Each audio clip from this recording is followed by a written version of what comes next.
Ừ, chính xác.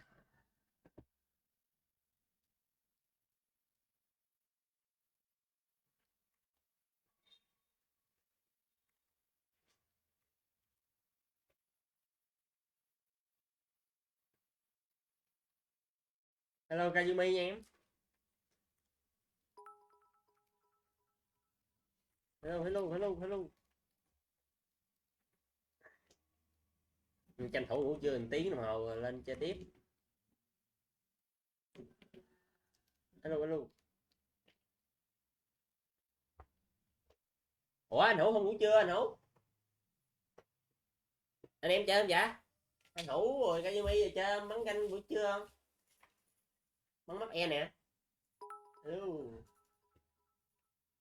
Hello, hello. Dứt luôn. Em chào anh Vũ nha. Nữa hả? Nữa chứ. Lụm. Sáng like có một chút nhiêu. Sáng like có 1 tiếng nè. Sáng like có 1 tiếng hơn nhiêu. Một ngày phải 7-8 tiếng. Phê. Đủ đô được.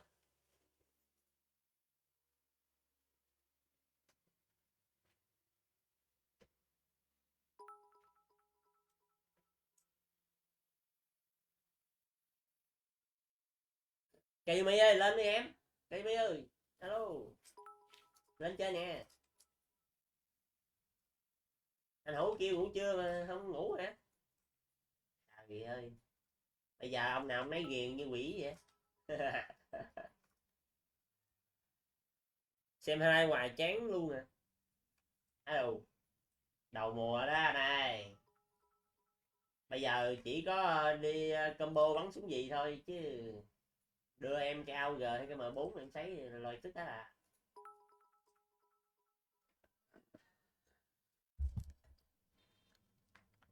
Còn nước dừa không bé? Ăn uống để chặt. Ừ? Để đi chặt.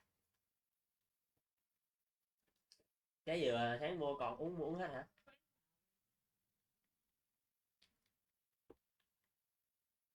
Ủa? Cái này chưa kết bạn đó em. À, em có combo em đi lụm thính em có AUG là bắn là phai vãi luôn. AUG. Đây rồi. Đây rồi để anh gửi các bạn. 529094 3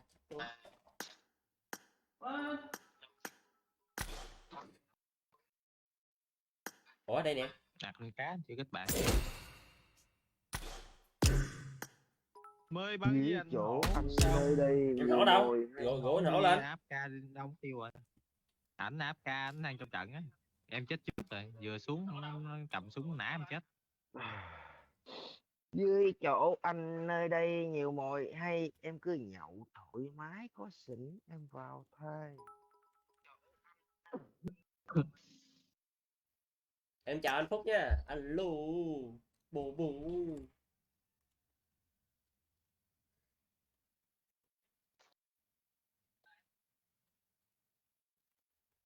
Tính ra nó tặng được bộ free này cũng đẹp chứ bộ. Không bằng cái bộ mà đổi trong đá rồi. Bộ đổi trong đá có bộ mới rồi đó anh chị. Đâu? Trong cái đổi chỗ đổi mấy cục đá có bộ đồ mới. Ra đời 4.28 lên không nổi. Em rớt xuống 2 chấm em nằm yên đó luôn nè. Thì nó bắn góc đầu không nổi. Chấm gì nữa. Còn bên không ranh em 6 chấm.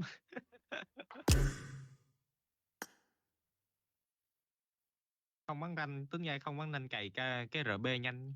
Em cày mới hai ngày xong hết 3 nhiệm vụ. Đưa em cây nữa. Đưa em cây em mời thêm người. Ủa ông Tử Đinh nè. Có chơi dám không?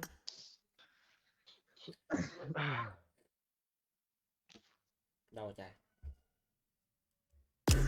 Thôi để slot đi chút mời anh Hổ. Mắt e là có chặn liền nha. Còn miếng này uống đi để em đi chặt cái khác cho. Thích kêu.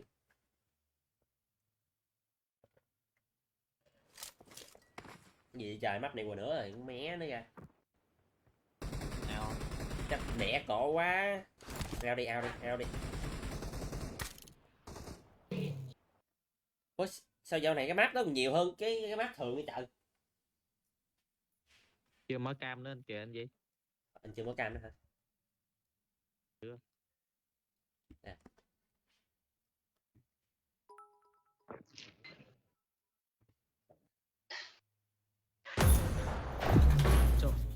Show cam lên cho tao thấy đẹp trai liền. À, rồi. Map đó nữa chắc luôn rồi đó, vô nhanh mà. Ừ. Đó. Quá đã. Nãy ngủ được giấc nào chưa? Ngủ được tiếng rưỡi.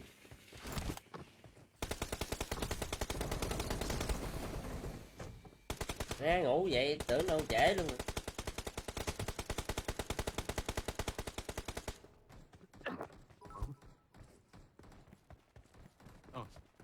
Phải mới đó đổi được cái non cái mũ rồi hả? Nhanh vậy trời. Biết vậy.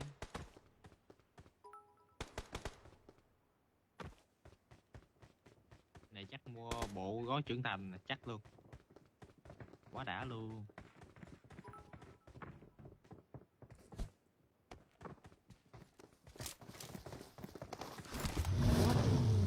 Rồi đi chót đi mát.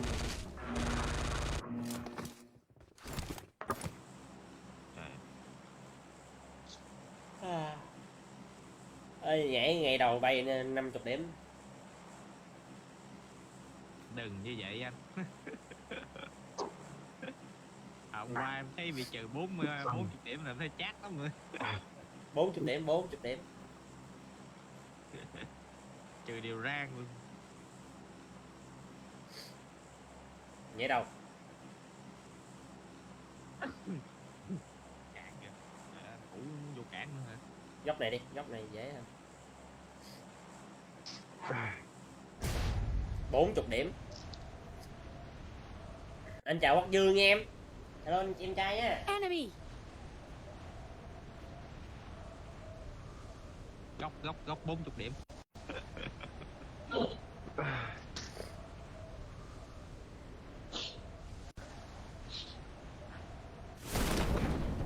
Sao ngộ á, bên cái map không ranh nó có hồi sinh mà bên map chạy ranh nó không có cho hồi sinh ta. Map này nó chưa có chứ phải là không có. Cái dù kìa gì? Thấy dù gì? Lụm dù gì? Để đi anh nè. Lụm dù đó không có ba lô. Kìa sao mình nè. Cái map này dạo này Sida không có súng nha. I got supplies. Cây dữ. Enemies Nè. ahead. Chạy cho lẹ đi.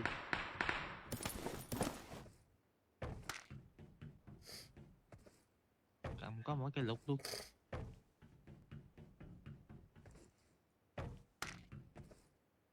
I need a weapon.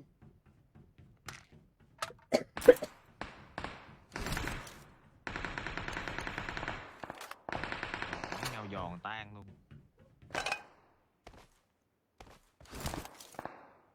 Rồi cục 8.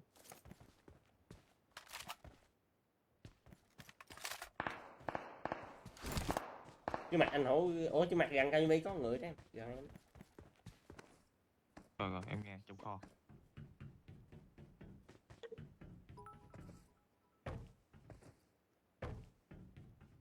Có thằng chạy vô chỗ anh Hổ, anh Hổ. Ừ.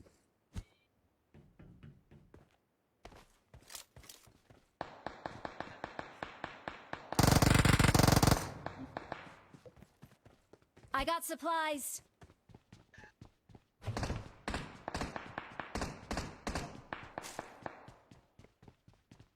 Anh Hổ quá kiếp cho nó luôn.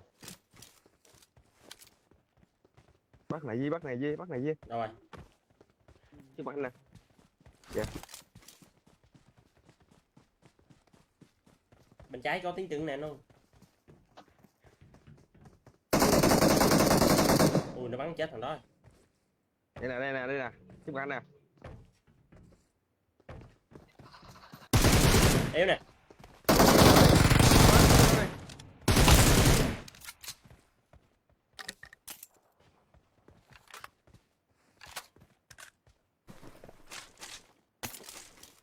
Có 8 Chà. dư anh cho em xin đi. Nè, có 8 này, có 8 này. Ok. I got supplies.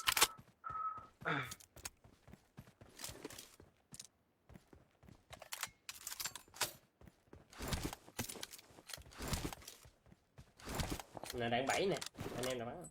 Khu nhà, khu nhà, khu nhà. Cảm ơn Duy.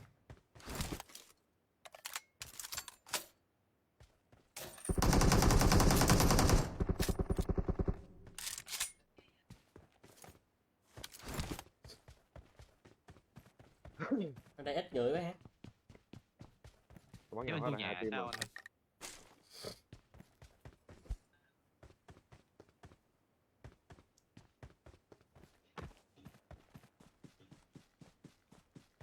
Rồi, đây rồi, UMB.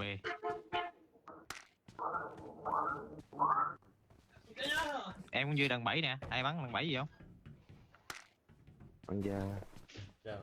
Bắn da. Nhưng mà Đây. 4. Rồi, em đem qua đây.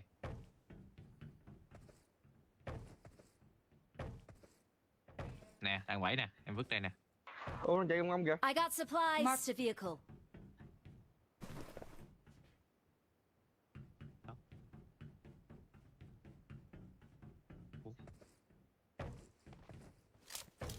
Giờ làm gì nó chạy vô nhà mục tiêu rồi. Nói cái gì? Anh nói chạy, anh nói nó chạy ngông ngông, em tưởng nó còn chạy ngoài đường. Có, giờ Ông Ngông lại nãy chạy ông Ngông thấy là bắn quất rồi. Lấy xe đạp phải đi chơi thôi. Khu nhà bắn nhau nó không gì? xây rụng, Đi nó xây qua rụng khu xe nhà. đạp luôn á. Khu nhà.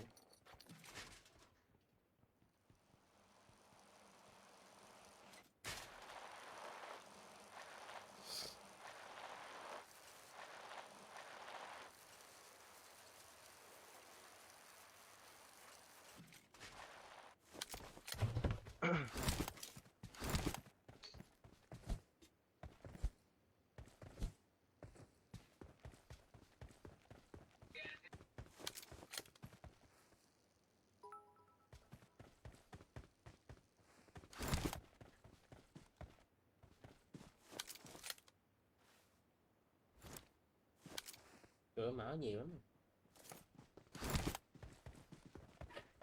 Chạy nè. Đây nè. Marked a location. Kìa kìa kìa. Từ anh. Ý.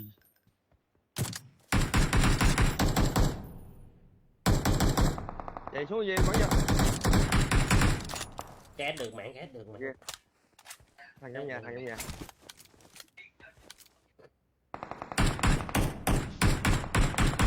Thằng này yếu. Thằng này yếu. Marked a location. 3 viên AK đó.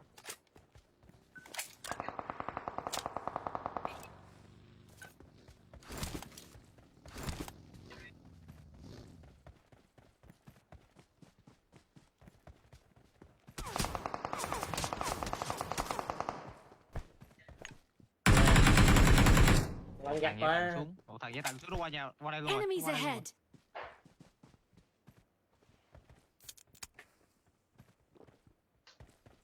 Mình chưa xuống sao. Đi vô giữa Watch cuốn nhỏ out. Kazumi. Gần gần đi. Nó vô luôn rồi. Watch out.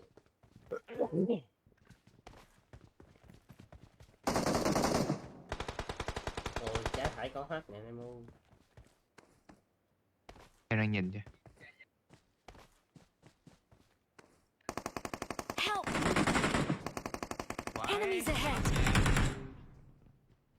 Chứ mà em Ủa, có. sao nó biết em đây ta? Marked a location.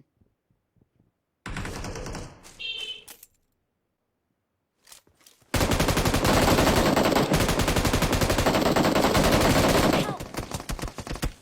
Nóc nhà kìa.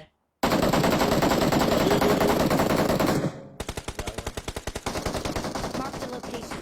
Help. Quá. Chạy dở lội Con vậy. tay khối luôn.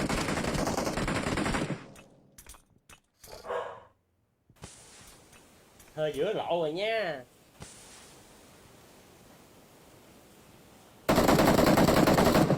Này.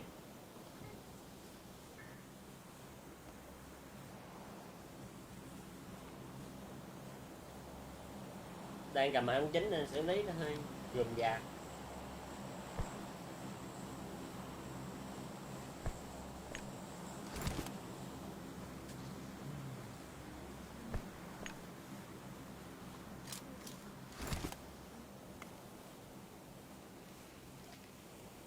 là game chơi đúng một mạng. Rồi nó bắn ổng đau Nhà là kìa. bắn khác kìa. Watch out!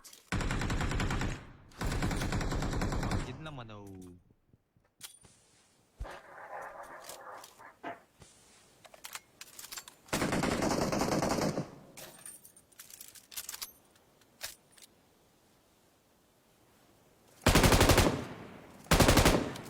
Watch out! Trụ rồi.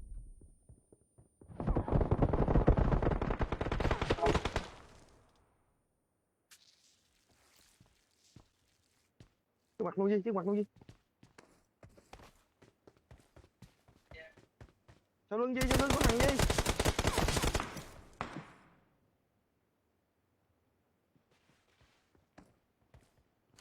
Ủa, cái đồng đội vậy? Quái sầu.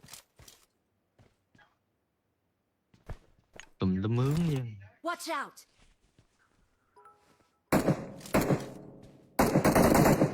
Watch out!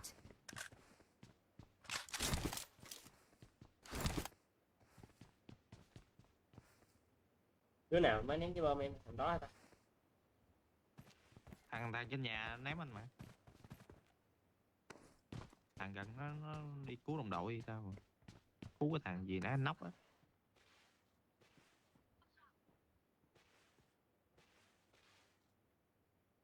Căng.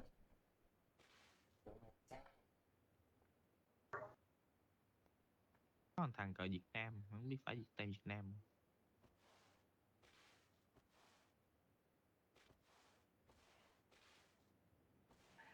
Watch out!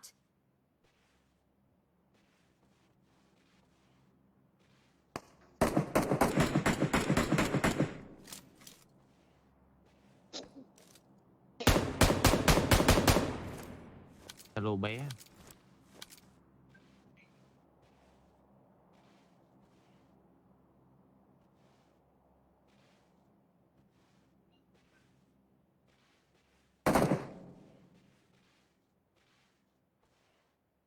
Em chưa anh Thắng ơi. Chạy từ từ, đang chạy từ từ chứ nghĩ chạy gấp, chạy gấp bệnh kẹt nó rồi.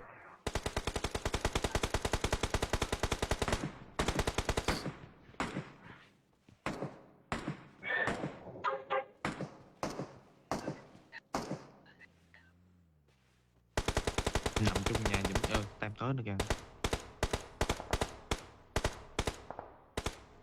Muốn lìa lìa thì. Mày nó chưa biết chuyện gì xảy ra chỗ này rồi. Thấy người luôn rồi, thấy người luôn rồi. Help! Cái đậu xanh nóc nhà không gì nè. Ồ. Mẹ nó nóc nhà mà. Không bắn chi. Nơi nóc nhà ngồi xong. Lạy luôn. Hai team bắn nhau, mình chui vô.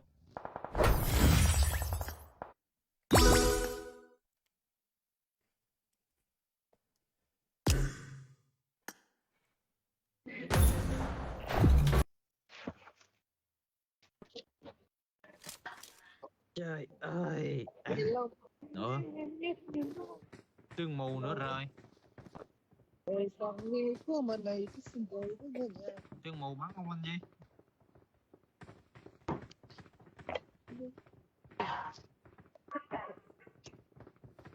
Sương khói.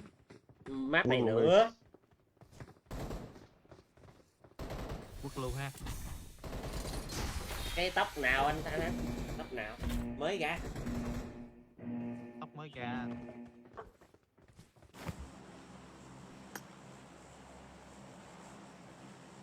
Dưới chỗ em nơi đây nhiều mồi hay, anh cứ nhậu thoải mái có xỉn em vào thay. Cái tóc tóc dài trong cái chỗ mua đồ đẹp hơn. Mà là Đồng mắc đồi quá. sao đi xa quá, đến đó không thể cứu đời, một mình đi đâu tìm ai. Mày điện lên cho nó kêu nó ship qua cho tao không? Tao kêu nó ship rồi đó, nó điện cho mày nó ship rồi đó, mà không biết nó ship gì luôn. Mày điện là mày hỏi nó cái nào. Nó đéo điện cho tao.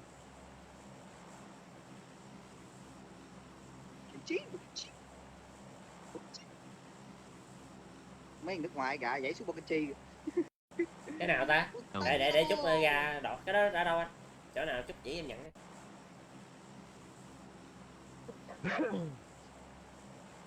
Hòn nữa, chắc có hòn nữa. Không Ai giờ cũng không chết hò. Nhảy kìa. Let's go.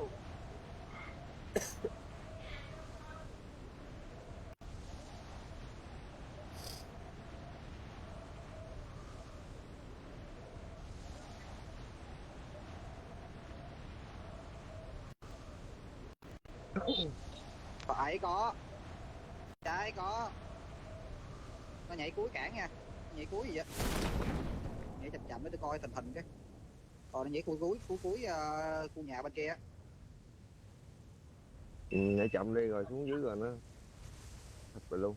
xuống dưới đằng cái gì ship đồ cho nó. Chứ tao Có đồ bay còn ship. trên này tao léo thấy thằng nào đó. Nó nhảy Enemies hướng này ahead. nè. Attack the mark. Thằng boss nó I chạy got cày kìa mày ơi. supplies. Tao không biết phải boss không, hồi nãy có 4 cái vụ đi chùm ở đó đó mày ơi. Quên bi. Trời đất ơi. Mày bắn tao mà chạy ha thằng chó. Boss hả? Boss mà lạ lắm hả? Sao vụ gì?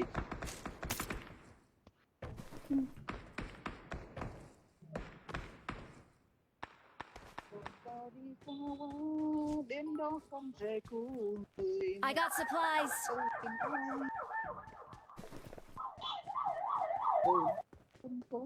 Cái gì cấp cứu nghe ghê vậy? Đây nhá. Mình tuy lút vào thôi, còn đâu mà chỉ hỏi nữa, dòng bo thì quá nhanh. I got supplies.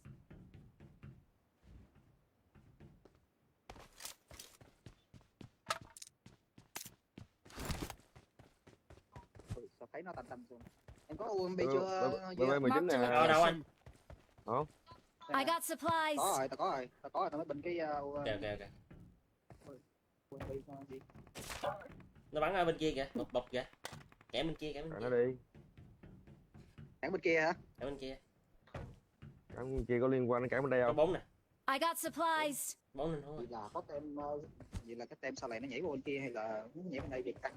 Không thấy cái tem khác. I got supplies. Em đang dư cái cốc 4. Ok anh, tí ra nhận liền. Cầm luôn. Người ta nhận hết. Nãy trừ hết 30-40 điểm luôn hả Jomi? Đương nhiên rồi anh. Bà nội kia mới cấm sao mà để em văng ra ngoài cứ gào á. Ta vô nhà trước luôn rồi. Anh Bình anh vô được đầu bo gần cuối được 12 điểm. Với ơi. Nhanh. Vô bo nè, coi nè. Chỗ này bắn được đúng không? Trong bo là bắn được. Trung tính nè. Anh mở bản đồ lên. Đâu? Tự nhiên cái bo nó gom vô cái lấy xe tăng chạy nữa hả hậu? Má nhục thiệt. Ủa má chứ xe tăng 40 điểm. Phải cá nồi. I got supplies. Hổ nó xe tăng này nó chắc lắm, yên tâm đi. Tin được không? Cái này tao thấy tao lụm súng thính nhiều rồi nè. I got supplies. Dán được. Rồi tao cũng có nữa mà có được bắn đâu. Mày bo chạy vô không biết xong 6 thằng để mẹ nó giết tao luôn. Đâu, ai? Em dư cái cốc 6 luôn nghe. Cốc 4, Ok. Ngon vãi cái nồi gì? M4 nè. Bắn được cấp 8 rồi mà. Marked a location. Đâu? Đâu? Mạo. Cấp 6 đâu Kazumi? Em giữ nè. Đâu rồi? Chạy đâu đi rồi? Đây, lại đây.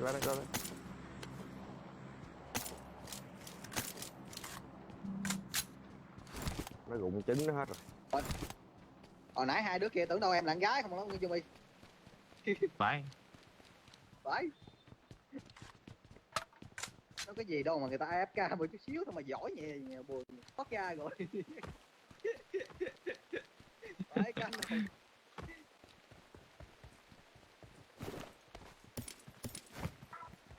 Má, nghi. Anh ai bắn X4 mà nè, em còn dư cái X4 à. I got supplies. Đồ ngon này Duy ơi. Ốp hay gì kìa.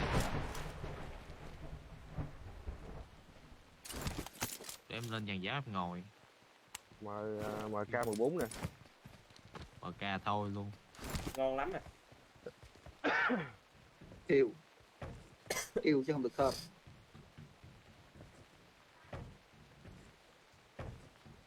Táo chụp viên đạn rồi bắn ai? Ui, Đạn 7 đó hết Cái rồi. gì? À đây, đây. rồi, xanh đó. Đi qua bên kia bắn món này nó hay là đi vô bon luôn. Đi vào đây mời để Con chừng nào gần. tới lúc bắn là bắn à. Anh nghĩ là tới lúc bắn là mình bắn rồi chứ không có chạy được, bởi vì mình cứ giữ có điểm thì cứ trừ được. Ủa mà quanh em đâu có cài ganh nữa hả? Đâu có gầy ganh đó đâu. Dạ. Mút xả láng. Máy rồi chứ sao? Cây người không à? Rồi giờ Cài cài cà đây đê. ha. Giờ cây người. Tao lon nước rồi hút. Còn không có tao uống nữa cho mày. Lên đây xin em hay gì? Rồi. Máu em dư nè. I got supplies. Tao mót tầm Wow. 3 tầng băng đạn còn hổ nó lút nữa bỏ không. Đi đâu rồi? Đi đâu à? Thì có tới bỏ này giờ. Đâu đang chưa. Marked a location. Wow, Vừa mới thấy luôn. tôm ngon nữa. Có tới cỡ đó đi, còn không kịp nữa nè. Trời. Dâng lên Chắc tới không miệng. sọt đâu. Húp liền.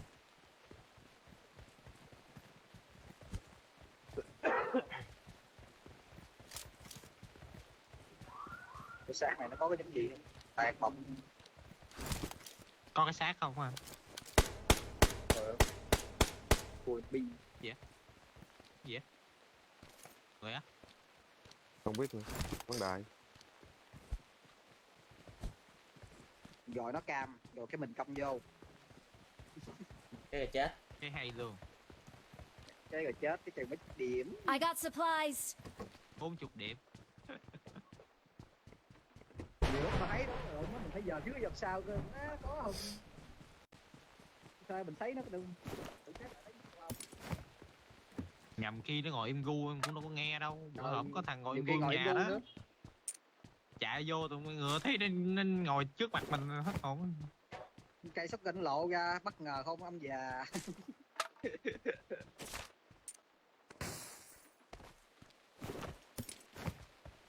Nhà này lút rồi nè. Enemies mở cửa. ahead. Không có nhà nào còn chứ, nhà nào cũng mở rồi. Lút sạch chưa? Còn nè, Này bot, trụ đạn này thấu. bot lút hay sao á? Còn Ê, còn ê, ê, súng ê, rồi ê, á. ê, đây. Mấy anh I ở đây got nè. supplies. Marked a Bên lên. location. Rồi ok. Mù. Đó hả? Nó đang qua, hình như là bên kia nó qua cảng nó đi cầu qua vậy á.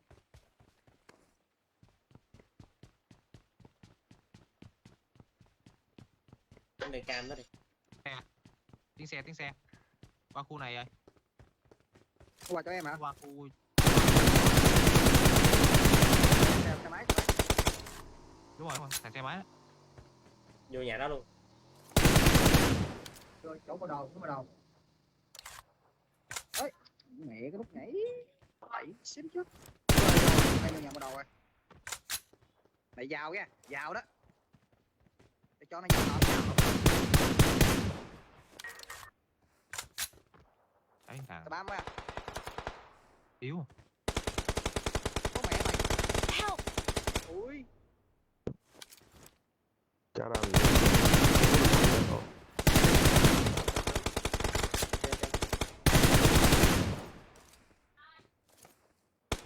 Vậy là nó tới hai ba thằng chứ không phải một thằng. Nó thấy một thằng một. Đó. Đúng. Chết nha. Nóc hai rồi. Hay. Làm game mới luôn đi em. Thì là còn một thằng trong cây xăng có không? Nghe nó giết rồi. Vậy á, Tôi gạt luôn rồi. Vậy là còn thằng nữa. Còn nóc phải không? Còn nóc.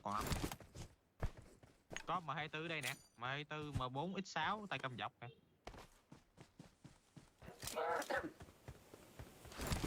Thì bây giờ tao giàu quá, tao không biết tao mua cái gì luôn. Cái gì? 3 đây, 4 để dục đây luôn. Marked a location. Đây Có không anh nào? Sao không anh nào lên trên đây gạt giùm em thằng này vậy? Đâu rồi? Nó bỏ Mất không? đồ rồi. Vậy là cái thằng bò nó đi đâu rồi? Top 8 luôn.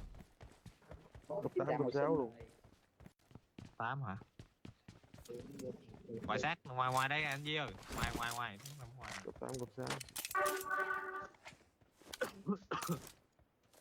Hò quá. Ủa sao mình nghèo vậy? Có đâu không? Có mua được gì? Ai biết đâu. Top 6 này nè. Vô mua cà Có nước bọng gì không Hữu? Để coi. Ơi, Quá bơm quá trời luôn, lấy không được kìa trời. có túi 3 gan nè. Dặn rồi. Xe này bị lát được. Nhẹ đó. Ta còn 2 lon nước. Phải cái nồi. Đây có xe 3 chỗ nè. Anh em đâu còn thiếu gì nữa ta? 2 chỗ. Ô tô. Đủ chứ còn gì đó. Thiếu người. Không có đi mua cái ba lô ba đựng cái lạnh. Cho lon nước rồi, có ai có lon nước nào không? Nè, lại tao cho tiền mua nè. Tiền kiếm xe. Tiền đó đi, tiền bo đi.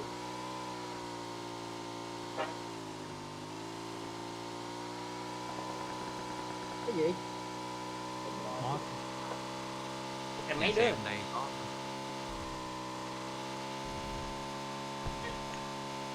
Anh dạo bên này bị vợ la không chơi game đấy. Sao hỏi? Không phải anh bị sao anh ơi. Hả? Bây giờ mà anh vô bắn á, cứ kiểu trận xong anh chọc Không anh một cao. chính. Chết sớm. Xem. Không có. Hôm nay không chơi luôn. Điện ảnh 0901 với 0109 nghe nó bị lắc luôn cái đời. Em mời anh chơi, anh nói anh không biết chơi quá. Còn trận anh mời anh vô rồi anh ao luôn. Vợ la rồi. La hả? Ừ, chắc anh nghĩ là vợ la. Mọi nhân tình sáng là một cái là bắn chán quá. Bắt chén này á. Lấy xe qua nước đầu rồi. Rồi xong rồi. Khu ngoài này không có xe luôn. Đi xe này đi được cũng được rồi. Ở đây xe tắt.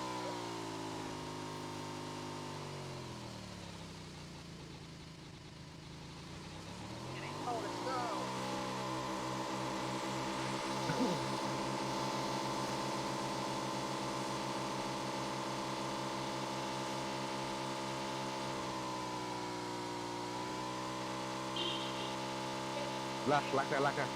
Lắc ra.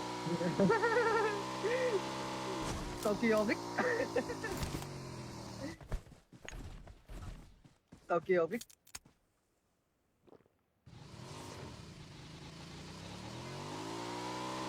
Nhà này cũng có xe luôn.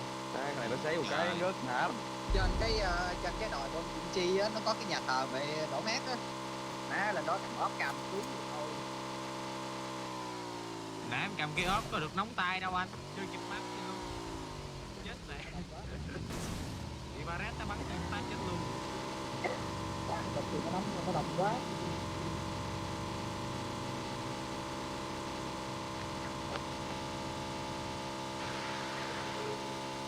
Còn bút ghi.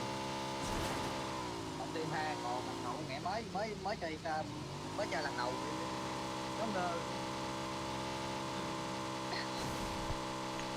Hai ông nội đó nãy ném bơm, nãy xém chết em luôn đó. Nãy em clear hết, clear em.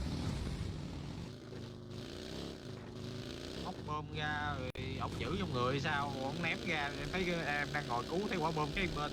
Trời. Lại Mày nhớ cái map xịt mùi này mà đâu má nằm sắp lớn không? Nằm giữa đồng ấy. Rồi tính gớt đồng. Trời ơi. Trời ơi.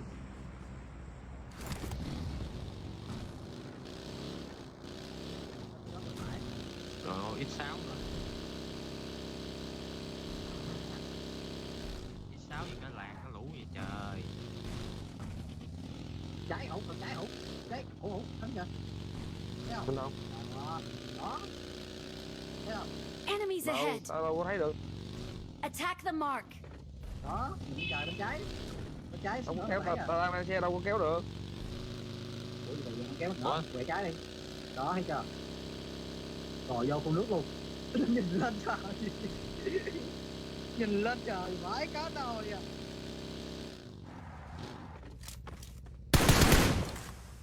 Nó thấy cũng nhiều quá ta. Qua thánh đem qua nè. Bây giờ nó thấy luôn. Đó đâu rồi. Rất đầu rồi. Trên đầu này lắm nè, trên đây trên cao cao nè, chứ không phải bên đó đâu. Ui trời ơi em muốn. Cái gì vậy? Bây giờ cái đánh là thấy ngóc khối à. Đây là trong nhà, trong khu nhà luôn nè. Trong nhà. Watch Trúng out. độ nè. Trên đây nè, trên đây nè. Xa lắm, cái đồi lắm.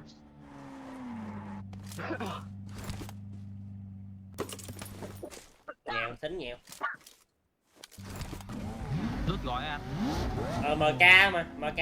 Có cái MK. Mà chơi với tôi bỏ.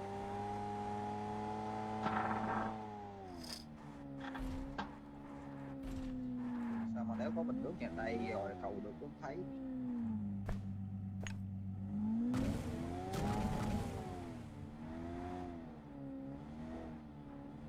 Sàn rồi, hết sàn.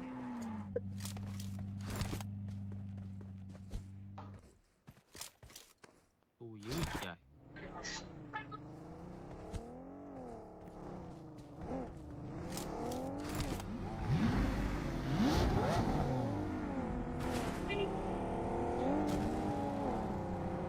Ủa cái bo kìa trời.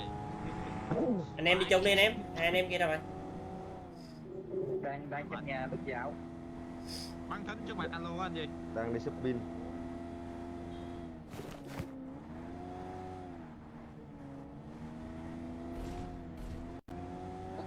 Vô bó vô. Bó anh.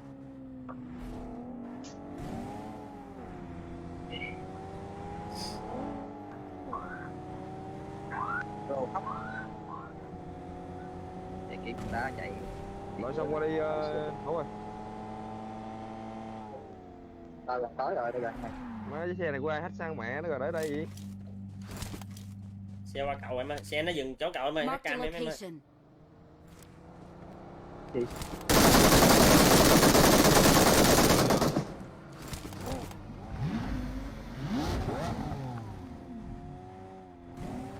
Nó thấy xe này sớm sớm là bắn nóc hết rồi trời. Chạy cây mi ơi. Cây mi có nước mà. Có.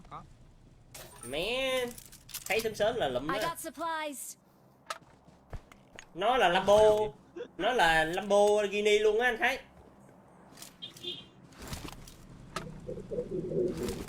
Nó hợp tác với Lamborghini nó làm ra xe.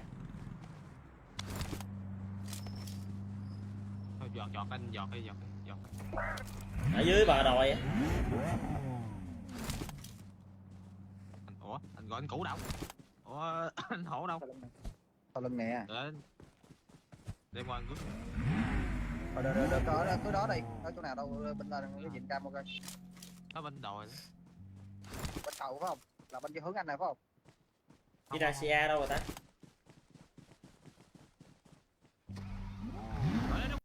Enemies ahead.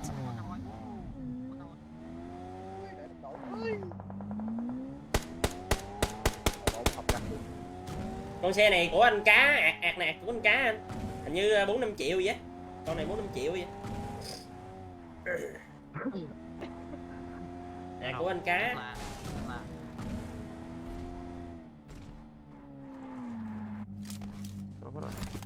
Ở đâu anh ơi? Bên anh Hữu. Nó thấy đâu đây mất tiêu rồi. Nó dưới mới xong này đi xong luôn rồi. Mé xong. Với dạ cầu luôn, dạ cầu luôn.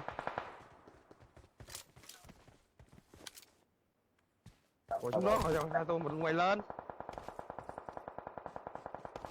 Tóc kìa. Ngồi xuống đó sao tụi mày lên, mấy thằng điên.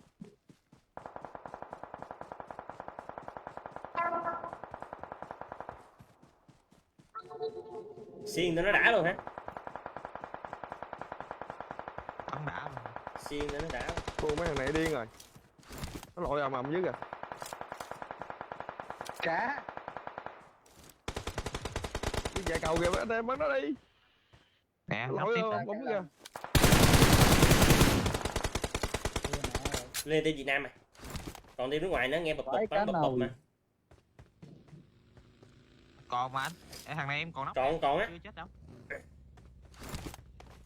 Còn team nước ngoài nữa. Cái này nó nhảy xuống đây làm gì ta? Nó bị mấy hàng nước ngoài bắn nó nhảy xuống. Bơi quá trời bơi. Mẹ mày.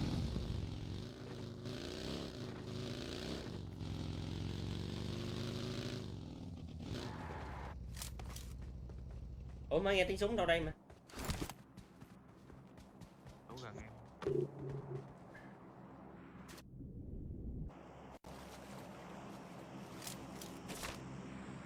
Bắn nhìn qua không? Bắn nhìn cao vô mấy bắn nhìn qua. Ở dưới cầu có Này. tiếng chân nè. Ừ nó dưới cầu á. Bắn nhìn có không? Đây Enemies dưới đây ahead. luôn. Bắn bom xuống. Rồi lia. Phải cá Cá nồi. chà mặt. Ai team đó. Cá chà mặt. Tao phi xuống lại. Có nhiều con xe còn đẹp nữa giống dữ lắm đó. 13 14 triệu là nó vàng khè luôn, đẹp như chiếc Lambo vàng khè đẹp. Cấp 8 rồi các kiểu nè. Ai bắt cấp 8 không? Mạ vàng. Có. Phải dục cục 8 một đống. Gì siêu xe hả? Xe tới nè. Đấy nghe, không có được trọng nha. Đừng cũng chọc nó nha.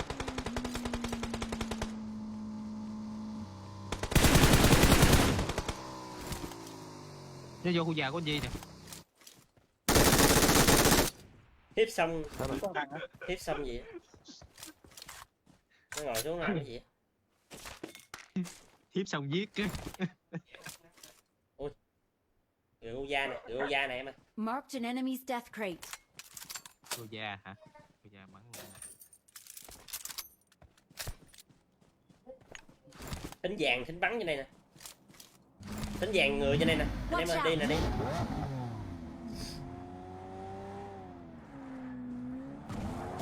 Đi nè ơi. Kazumi rước nè. Rồi em lấy quyền mà. Đang lựa đồ máy mới. Bi xong chưa anh? Lên Cái đó ngoài bo à. Trời má sao trong người yếu sao đâu vậy? Đấy cái đầu. Mấy này bị Covid đó nè. Anh đem cái hũ đèn lên không? Hả? Cái hũ đèn lên nè. Xe trên đồi dưới, bên phải dưới. Xe đồi bên phải, thấy không? Enemies ahead. Dạ vô giữa bo nó nằm Kazumi ơi.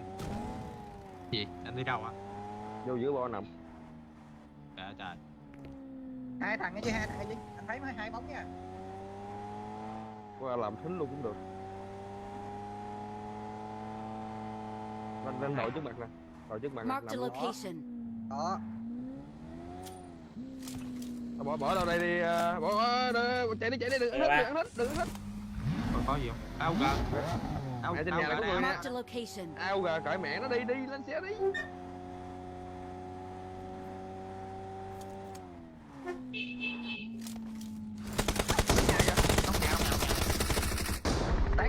Tát đầu. À,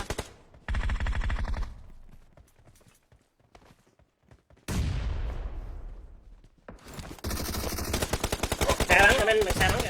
ngoài xa. Ngoài bên nhà đó. Nó đang bắn tụi bên nhà. Nóc ba rồi. Được không? Lên. Ô tên khác con mẹ mày. Chưa bắn được cái gì. Enemies ahead. Chưa ra liếm gì được. Nó ngoài bo rồi. Mày lú đầu bắn tao. Bằng là đét. Xe đâu? Đó nó phòng nó. Xe đó rồi.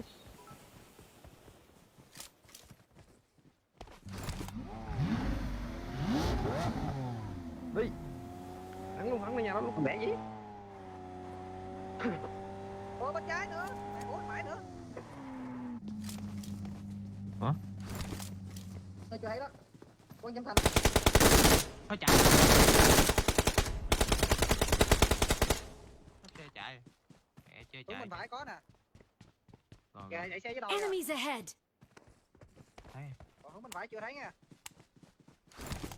Xe chạy vô rồi. Ơi lật xe lật xe lật xe. Enemies ahead! Xe hết xăng rồi nhé. Chị ơi, Ê, có bắn bình xăng đây luôn, rồi có gì? bình xăng đây luôn, có bình xăng đây luôn. Nó bắn anh đâu vậy? Bên chỗ đổ nát á. Help! Em bơm máu rồi đó. Chạy xe đây, chạy xe. Rồi. Từ từ mấy ơi, từ vô mấy ơi. Đừng có hướng cái mặt nãy có thằng nó bắn cây gì á. Anh em bắn trả đam lại dừng cho nó bắn xe nè. Nó bắn đâu thấy nó vậy? đâu? Góc đó anh em không thấy đâu. Lên máu đây. Lên máu này xe vẫn chạy được. Chạy qua Ở dưới bên có kia nha. nè.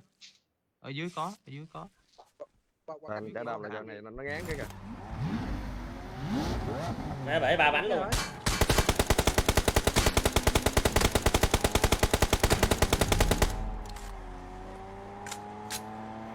Em không thấy đâu. Anh em vô bo đi. Đây nè, cái bo nè. Ô mẹ mày. Bo này rút đau lắm chị ơi. Cốc cây bên kia con mẹ mày. Đúng đi rồi. Đi bộ đi nó, không ổn mày. Enemies ahead!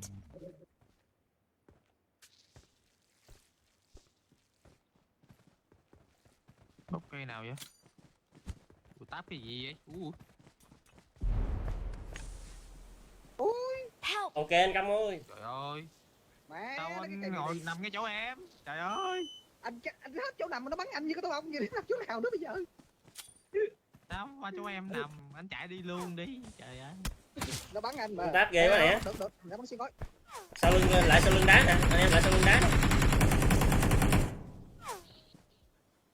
Còn smoke không quăng qua thêm. Còn, em còn. Ê, nó trời. Rồi, nó bị bắn rồi. Chưa đâu, chưa không phải đó đâu. Cái thằng bắn cây M16 là Việt Nam nha. Ủa gì? Dạ, Cái vệ cây sinh. súng táp là Việt Nam. Chọi khói cái, chọi khói cái. Hết khói. Từ từ anh, từ từ.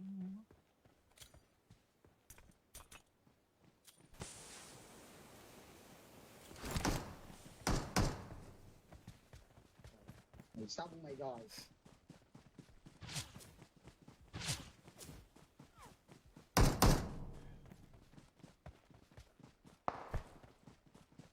Đó. Cam bo kìa.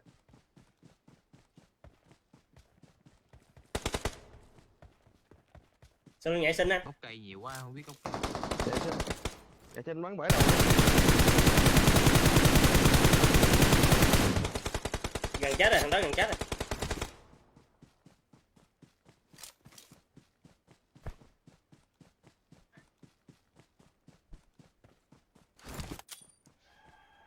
Móc à.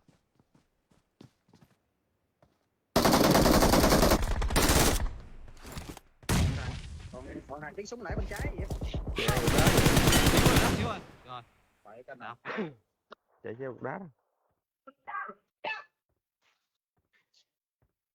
Táp mini. Rồi lại nhẹ. Nhiều điểm đây. 25 củ. Gì 7 mạng có 25 điểm mà.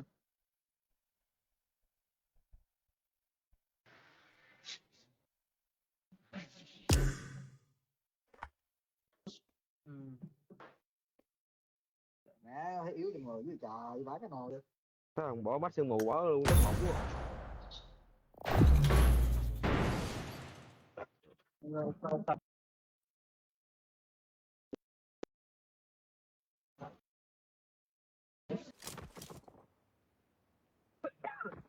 À, tới chuyện nữa rồi.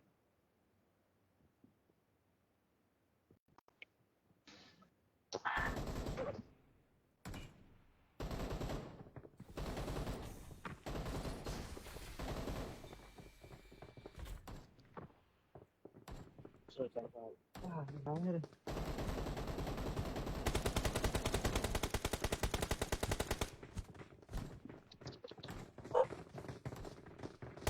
Thấy không?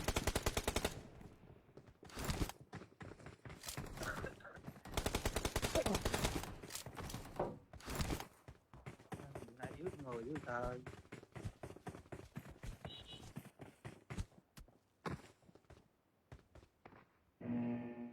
nhà là yếu người vậy. Sao? Đừng chết giờ, chờ tôi về hết chết cho mày.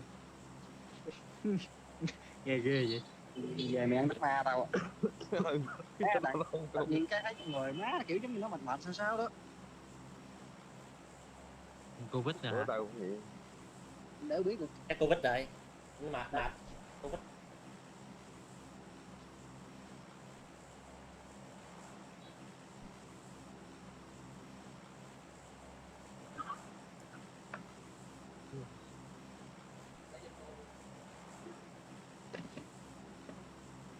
Việt Nam cản nè. Nữa hả? Tem đầu cả nữa vậy. Bên gót mình cũng chiếm cảng, ở bên đây mình phải chiếm cảng.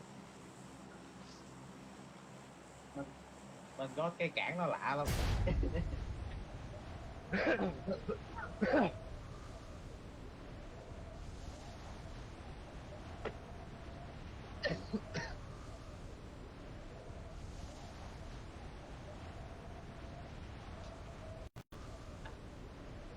Vẫn chưa thấy nó nha. Thấy cắt cùm nữa. Tụi Thấy mày hơi cao, hơi cao. bên tay phải, bên tay trái mình, tay trái mình. Một tem. À, thằng. Vẫn chưa thấy. Bây giờ. Vô kho. Kìa, một bầy dưới đây nè. Marked a location. Nó xe lại xử nó liền. Bắn này gì? Ôi, ôi. Trong này Ôi. Marked a location.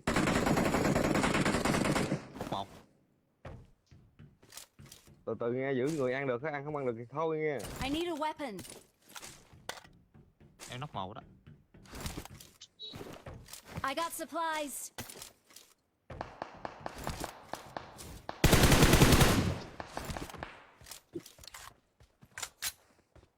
Đẩy thằng tay trước đi. Từ từ mày. Nhà anh trong đó. Để thằng bên kia được. Có một Tiền thằng. mày đâu? Bên đây nè. Marked a location. Nó trên Hồng Kông chạy cờ cờ trên kìa, đẩy gì? Ủa trên cầu cảng.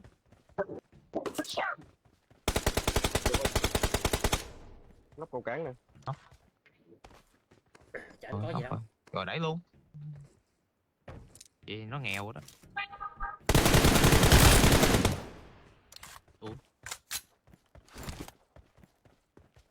Tại bên này anh gì? Marked a location. Từ từ bên đó đông anh nè. Em nóc thằng.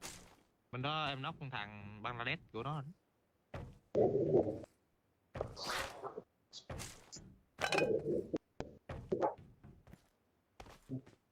Bên đó ít nhất cũng 3-4 thằng. I got supplies. Đông quá nè, nó chạy ra ngoài kho nè. Đông nó 3 thằng mà đó đó.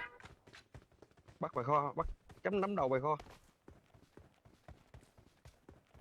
Kho ngoài cùng luôn hay kho? Đúng rồi, nó Kho ngoài cùng, chạy kho ngoài chạy cùng có một kho, có một thằng. Ngoài này 2 thằng. Marked a location. Đó. Ê, ngoài kho với em. Rồi anh đây xong rồi. Đợi nha, anh Hữu từ từ, anh Hữu 2 thằng, anh Hữu. Từ từ. Đợi mày. Không có súng. Ngoài.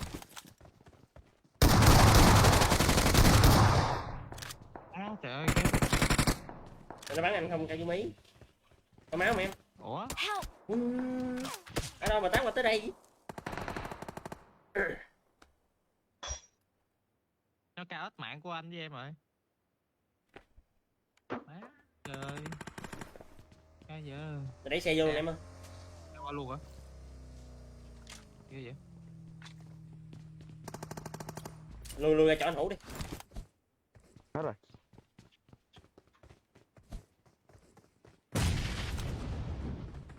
Tiếng chưa rồi đó.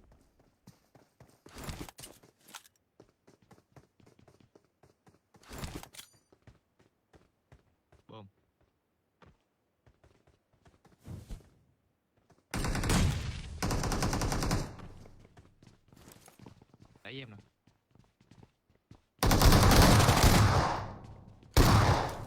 tạo tốc độ.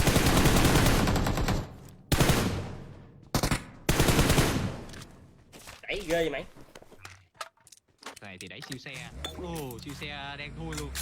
Quá đỉnh.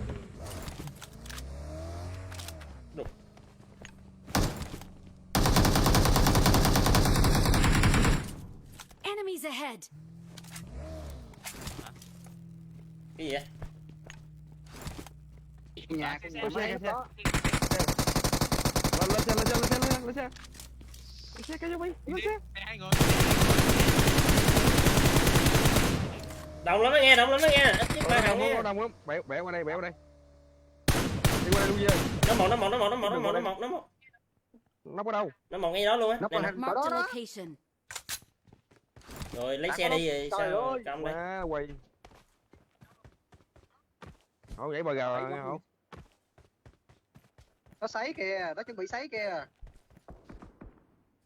Vậy đây đi, ở đây đi rước người. Chậm chậm. Hai anh em đó đi, hai anh em đó đi, chết đó. Đừng chết á. Đi. Lên luôn em. Bắt một. Lên lên lên lên lên lên lên lên. Thằng bên trái này chạy qua, nghe qua gào. Thấy à. Cái mặt nó hổn. Vòng xong sau lưng nó luôn em, vòng sau lưng nó luôn. Marked a location. Cái mặt nó hổn. Rồi xuống đi, xuống xuống xuống. Ui, nhà có nữa em ơi. Marked a location. Ui. Ô mẹ, mày đâu ra hả? Má tự nhiên đang đứng bà gà nó nhảy lên. Sao đâu nhà có gì ta mẹ. Em nghe tiếng chừng. Con bot này anh bắn bot đi. Ui chứ bầm em.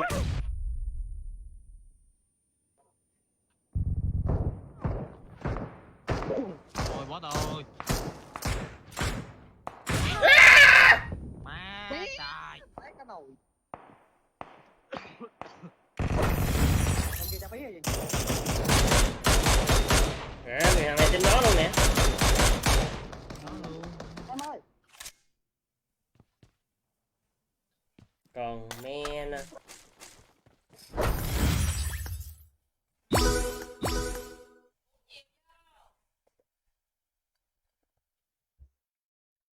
Cái này điếm nha. Nó một thằng nó thu về đó để nó đép. Lúc mà đang cái boss nó chạy lại chạy. Cái gì?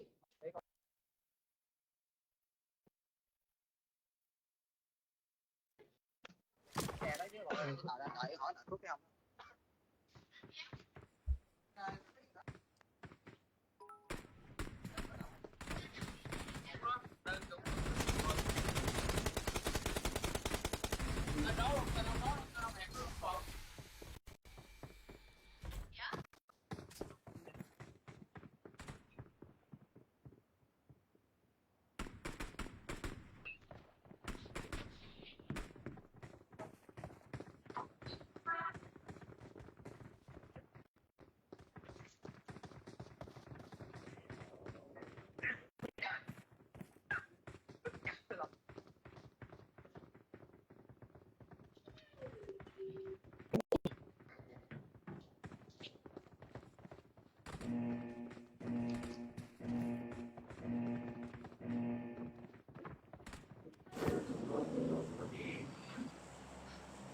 Mở quặng cái được.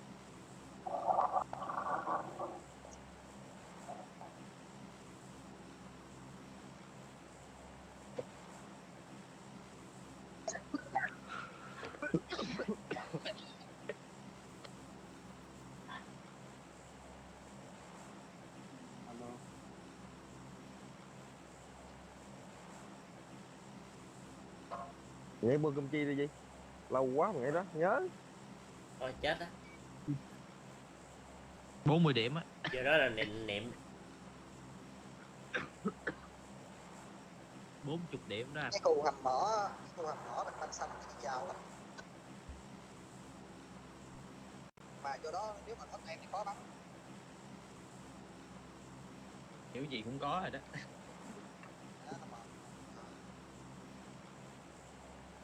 Rồi vô hổ dính Covid rồi. Mổ mày má luôn để cho bắt hàng rồi. Cho nó chặt anh kỹ quá. nó bị ớn lạnh mà. Mất an. Có bị ớn lạnh đó. Ừ, nó đó.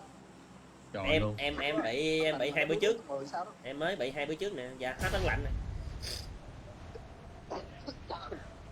Mà dắt Ủa? cổ họng nó ho hoài luôn. Uống thuốc vô lẹ rồi đi xong đi là nó đỡ, đi xong mũi nó đỡ. Xong một phát ông thôi đi nghe massage kia nó xong xả cho. Má massage đồ dài chắc mắt luôn, Nghe hai dưới lỗ tai trời. với vợ quá. Về không bị covid nữa, Có bài. bị cô vợ gượt.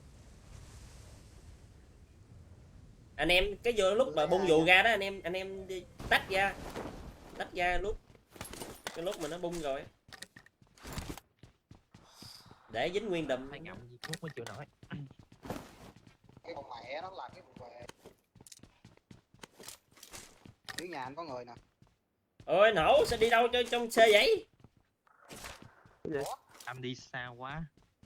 Anh đi xa anh em quá. Rồi vậy cho nó liền. Em dương cái Thôi cốc thôi táp từ nha. từ nó chưa biết đâu. Không ấy. Nhảy đấm Thôi chạy vậy, đi anh. nghỉ. Nhảy đấm té chỗ nào đi.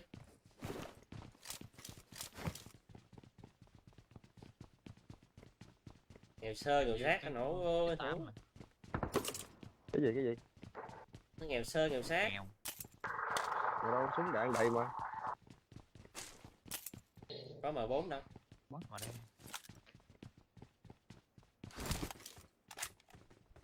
Uống lại cây nè, mua. Trời ơi. Có xu nó cũng đỡ. Xu đâu.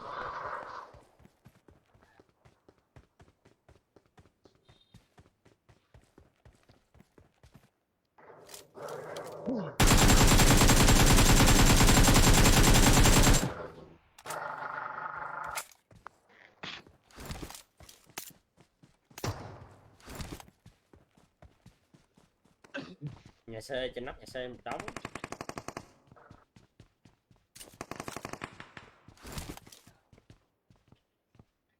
Qua nổ. Còn đâu, qua nhà xe gì? Qua nhà xe cứu anh Hổ nè. Nó vòng vòng trong nhà nè mà chưa Trên nóc. chưa xác định nó đâu. Trên nóc nhà anh luôn.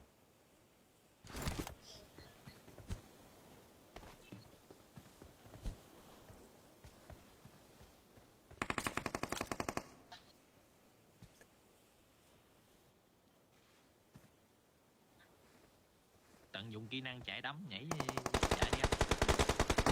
Help! Mẹ mày ba. Phải cái nồi à. Nắp được hả? Nhà nào ở dưới hết trên gì hổ? Trong nhà. Dưới. Anh em chơi đi á, nghỉ được nhiều được. Ừ. Chịu nổi. Rim. Ê, từ từ đi em, từ từ đừng tạo phốt, đừng tạo phốt.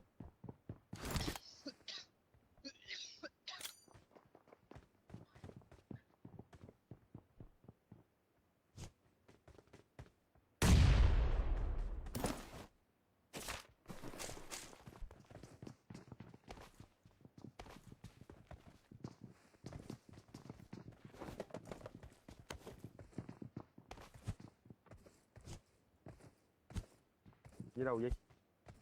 Này nè. Dưới nhà nè.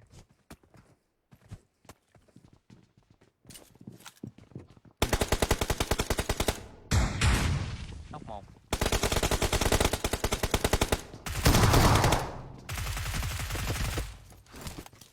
Đâu rồi?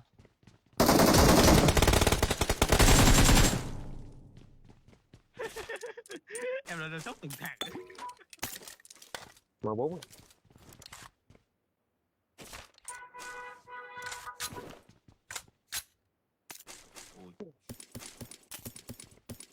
Ủa nè mày M4 kìa. Em dương cái cốc táp nè. Ai bắn không? Không có. I got supplies. Nè lắp vô đâu ra? Lấy đại. Đó, họ có súng bắn. Không có đèn xanh nghe nè. Cái gì? Sát Cái anh gì? hổ. Ủa, có 3 thằng à?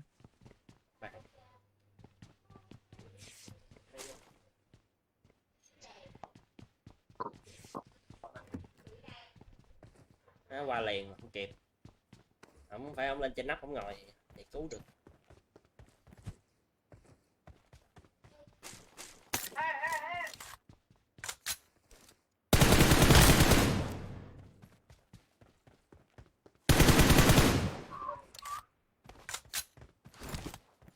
Map này lâu lâu có boss bắn sướng. Cho em xin con boss gì.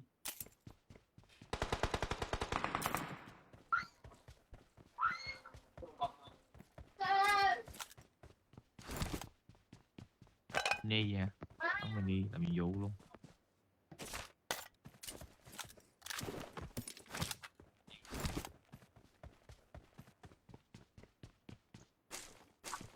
Khu 1B nè, nó mới Anh có. Đạn xanh bên đây quá trời.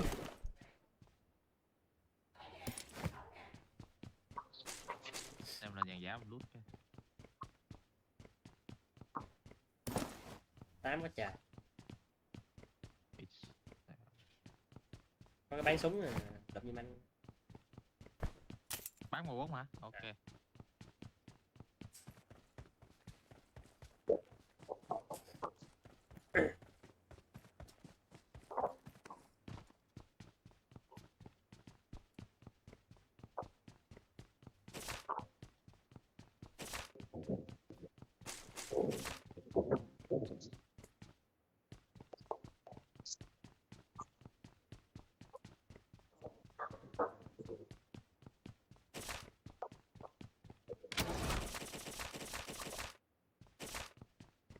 Phá bao dữ trời. Cái gì? 72 xu.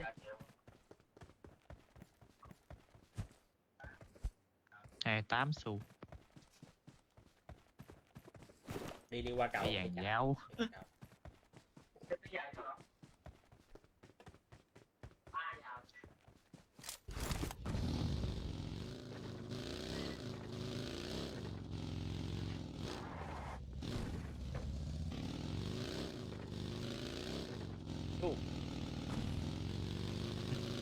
Nó thay gì đó là bầu trời chiều, đó là bầu trời này nhìn đẹp nè. Rồi mắt chiều, bây giờ như này là mắt chiều đó hả? Mắt chiều đó anh. Nó đỡ đau đầu. Đỡ mắt, đau mắt hơn cái mắt một lần trăm lẻ. Có xe máy kìa anh Hữu. Xe máy sau lưng nè. Enemies ahead. Xe máy 3 chỗ hay sao á? Ở đây có con xe máy nè. Marked a vehicle. Em ở đây đi để. Thôi đi. Này có xe.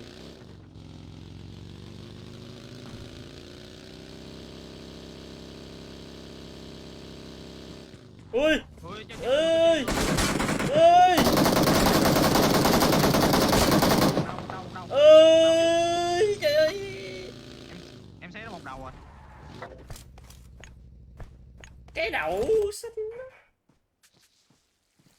Em thấy nó một đầu rồi nha. Nó yếu á. Buông áo. Đâu ra đây trời? Lút dạo hả? Nhà này Enemies ahead. ở đây lên nóc luôn rồi, nó lên nóc rồi. Nó đang dòm nè. Enemies ahead.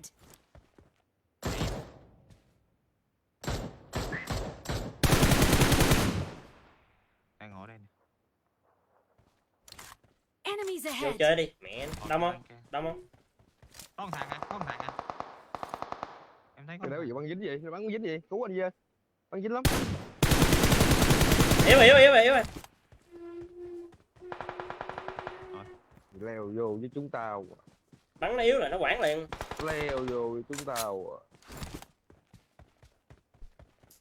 Ui, 2 xe luôn, nó có cái xe sau nhà. Nó lạy luôn á. Nãy là lấy xe chết anh em luôn. Em nghe tiếng chân trong nhà, nghe lộp cộp. Sợ luôn. Ồ, nó bơm xe này đẩy xăng luôn á. Sợ luôn. Cái này không có cướp gì thêm đâu. Đi chợ nè, qua sông đi chợ em còn 7 mấy xu.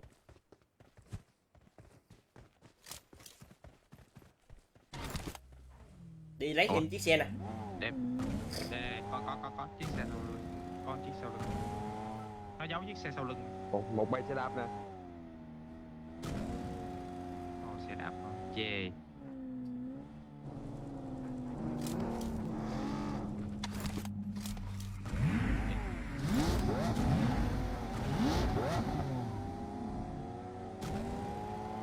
Làm như trên đồi này có người vậy đó. Marked a location. Gì gì? Một đá tưởng nó người. Nó lát thấy cái gì nhô nhô.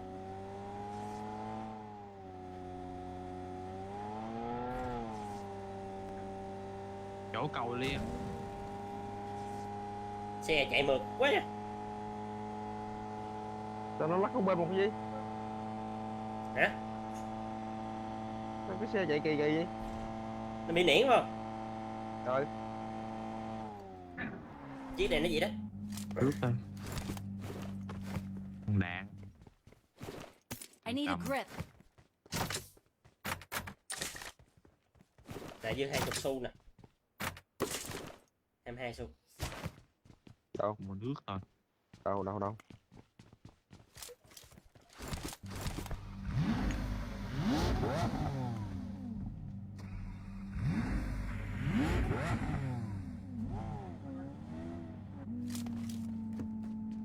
Bán súng nè. Marked a location. Bán M4.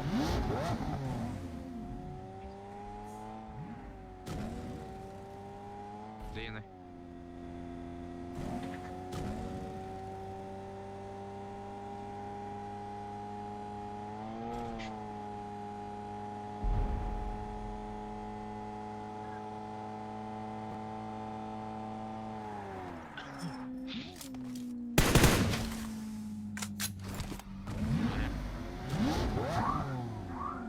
Bắn cái bánh cho nó đỡ bị chạy, nó đỡ bị niễn. Gì à? Trời ơi, tông cái mốt máu. Xung quanh máu. Bắn đi.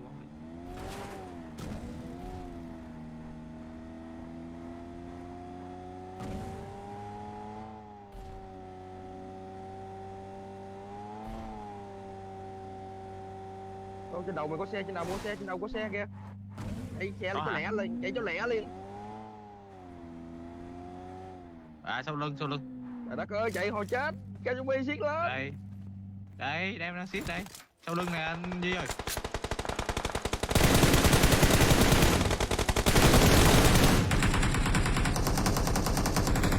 Chạy em ơi.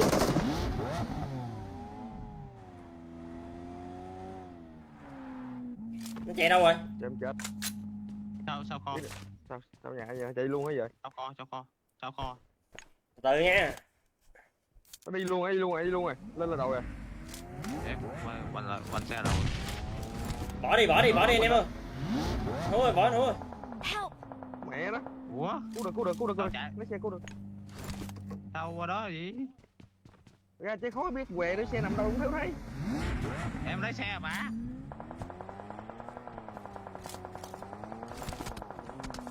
Chết nha.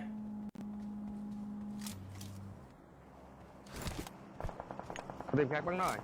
Cắn luôn. Phải bắn xe chứ. Nó bắn team khác rồi đó. Cái thằng bắn nóc anh, nó bắn team khác.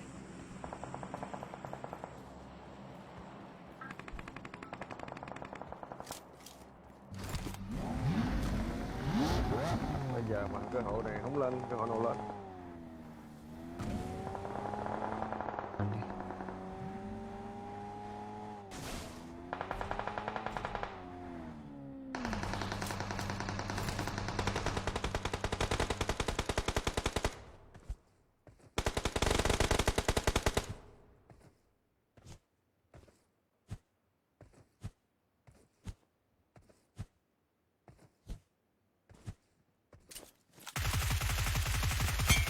Lên. Trời ơi. Đây cái thùng lũng luôn. Trời, phụ kiện xịn quá trời.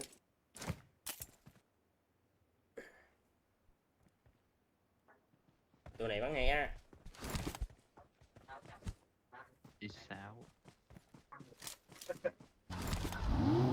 Mẹ, chiếc này mười mấy cũ nè anh em. 3 vé. Chiếc nào? Chiếc này 3 vé nè. Đi nè bạn ơi. Cái gì? Đi uống xăng nè. Không lạnh. Rồi. Đâu, đâu, đâu.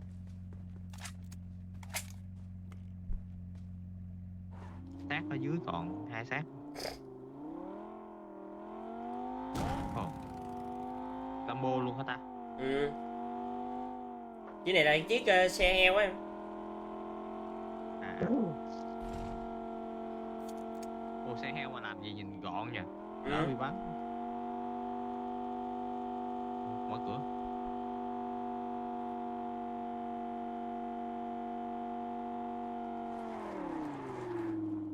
Ôi trượt. Tính mình đòi bên đây. Enemies ahead!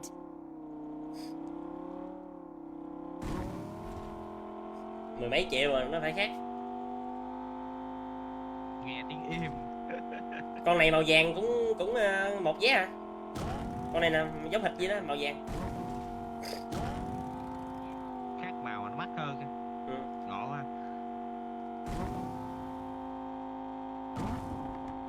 Đánh kìa, bắn đánh kìa, bắn đánh kìa. Ủa 2 cá luôn. Ồ, má giàu quậy rồi, giàu quậy rồi. Vào bệnh viện à. Chồng gì. Nó bắn bên đây. Để quan sát cái nghe từ từ. Gần lắm rồi đó. Cầu á. Thôi, ngừng cái gì? Thả nó đây. Vô khu nhà nó bắn chết. Rồi đi đi. Cũng ở đây.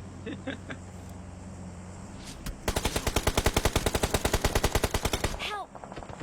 Bắn gán thiệt. Đâu có gần vô khu nhà mới chết.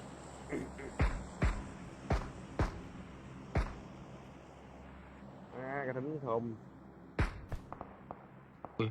Dạ dạ. Ui vô. Ui da. Ui táp tao chưa? Tắp được lên thôi. Tụi này bắn tắp được.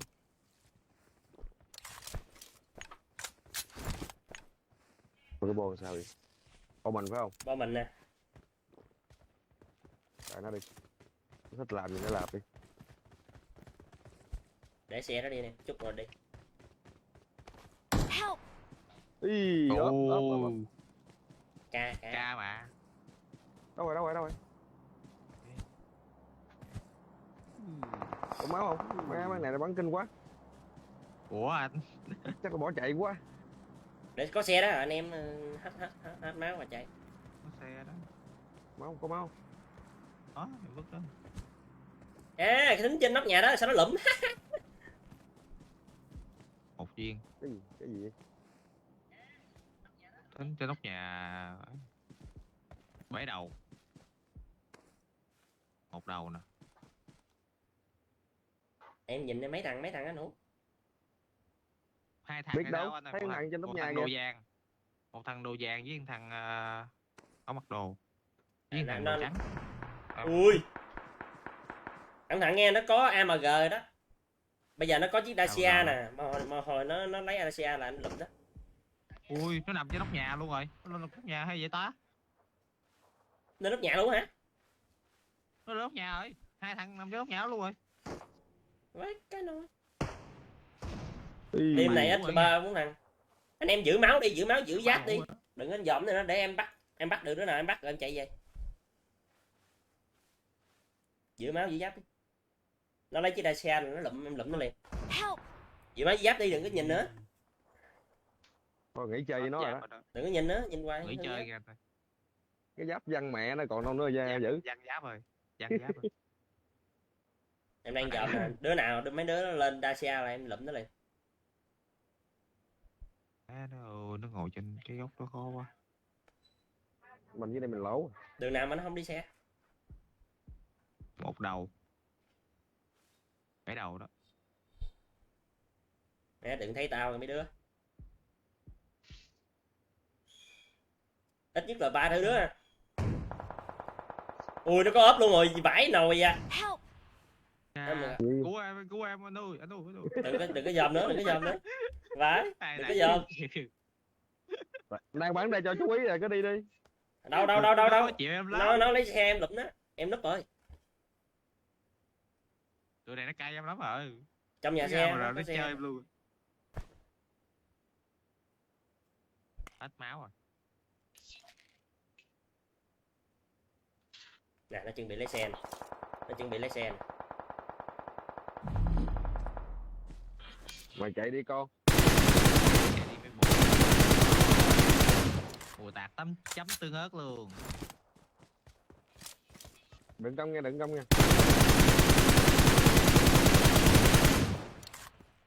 Bóp rồi.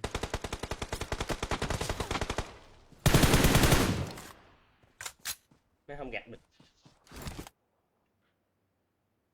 Không gạt được anh em Thấy ơi. mà banh xe đi gì? Thấy nó banh xe được không? Em xấy bánh xe sợ em bị nóc nè. Anh em lấy xe ra chỗ em đi. Cái xe đây đi, đây đây cho. Lấy xe ra, một người lấy xe Đây, ra. cho anh coi.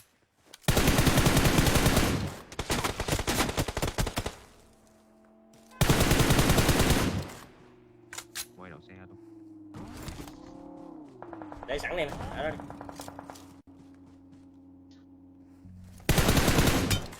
Xấy đại chết luôn nè.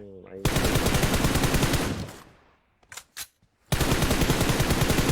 Rồi có mấy con trai à.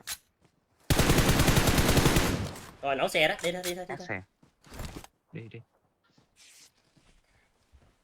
Vô bo ke lại, Quăng smoke công. vô bo ke nó lại. Đi đi. Quan trọng là chiến thuật thôi. Đó, nó nghĩ em công rồi đó, nó đang nghĩ em công rồi đó, nóc lên. Bắn bỏ cái xe vàng này luôn, bắn bỏ cái xe vàng đó luôn. Bắn 7 bánh hết anh. Help! Đã kêu Mẹ, đừng thằng có nó thi đứng với nó ngoài nữa. đường mà nó sáng thích Đừng có mình. thi nó nữa. Còn máu, Chạy nó còn chạy máu. dưới đường kìa. Nó chạy này. Hay hay Nóc hay. à. Chạy dò luôn.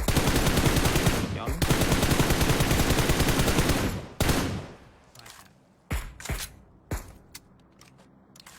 Help! Cái thằng Tới em hưởng thụ rồi. bắn đi cây mi. Vô bo nè, vô bo nè. Đâu ta? Còn mấy thằng vậy? Còn có một thằng hay thằng gì á? Vô bo nè. Chết luôn. Lên. Lùm đầu. Đứng cái bụng máu. Lụm đồ sao vô bo không kịp anh em ơi, lụm đồ vô bo không kịp đâu, chết á. Vô bo luôn lên. Bỏ. Vô bo trước đi em có xe. Marked a location. Chạy á. Trời ơi. Giờ này lụm đồ sao vô bo kịp? Đồ nó ngon thiệt đó nhưng mà tao bỏ.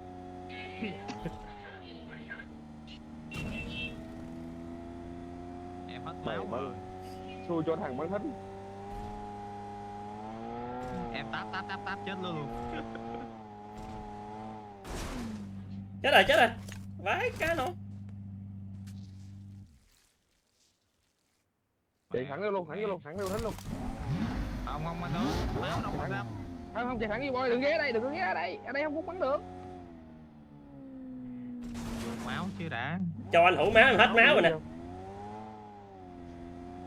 Em kiếm máu này. Em không có máu mà. Còn nước không à? Không có miếng máu. Đây không có nhà mua đồ ta.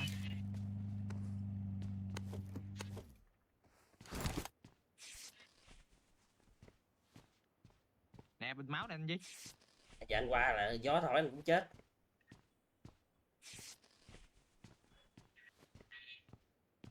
Anh quấn băng đít rồi.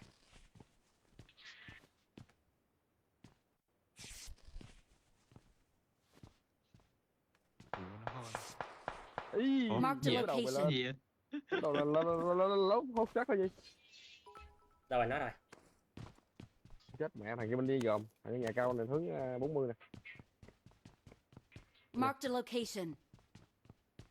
Nhớ cái tụi nãy mà vô bo được mình cũng no luôn, mình bắn không lại đâu. Không. Em canh thấy cái đường kia nó đang chạy vô em táp nó chết luôn rồi. Chạy tán loạn. Như ông giả Thằng kia đi tổ. vòng đây đó nha. Thằng bộ đồ sắt ướp á, nó bị em nóc trước, nó đang gán bò vô. Thằng đồ cỏ đang đi sau lưng á, em táp sau lưng trước. Cứu. Rồi. Hổ anh thấy nữa rồi. Ê, cũng thấy nữa rồi. Rồi lụm luôn. Ba thằng, còn hai thằng. Lẹ. Watch out!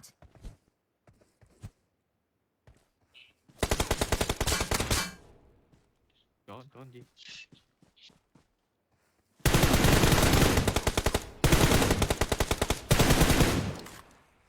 Nè, nó nằm.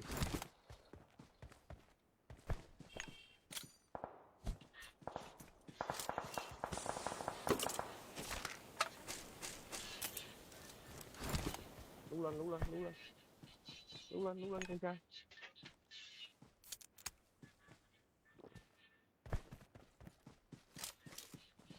Cha mẹ bỏ vô rồi.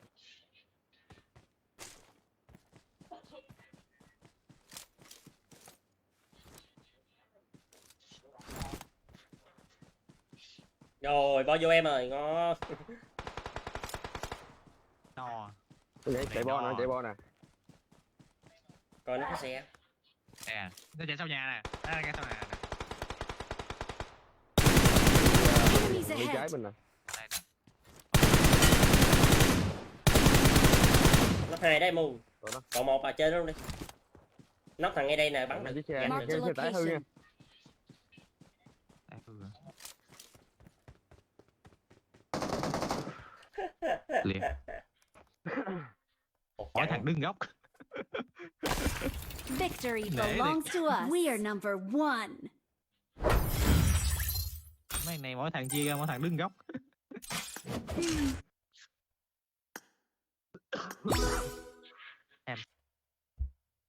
Bo cuối quá trời nhiều kêu.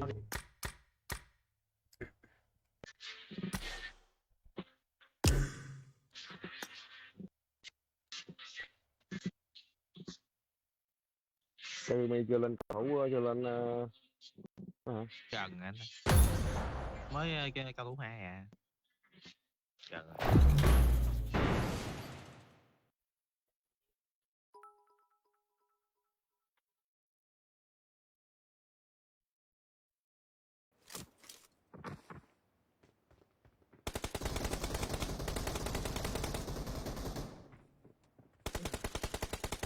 trăm ngàn nãy chia rồi hả?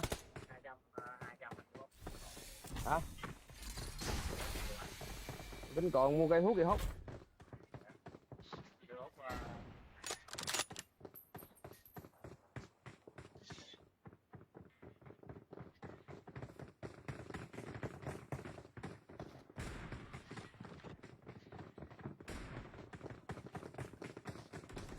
Nó lấy 2 triệu, không có nói gì không?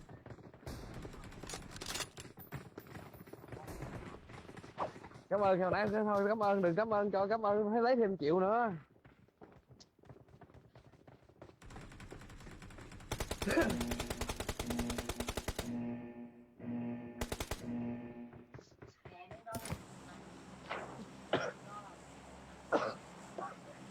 Kiến để đâu?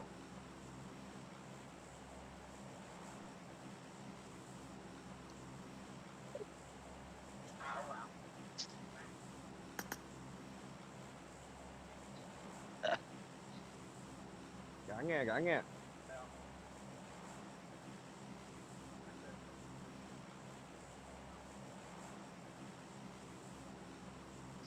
Việt Nam cảng.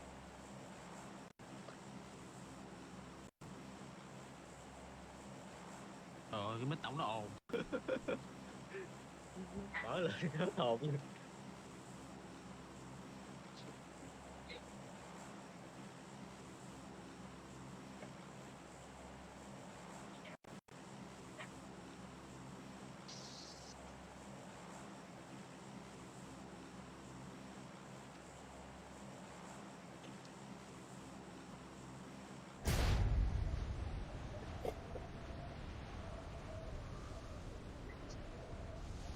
Đâu không thấy thằng nào.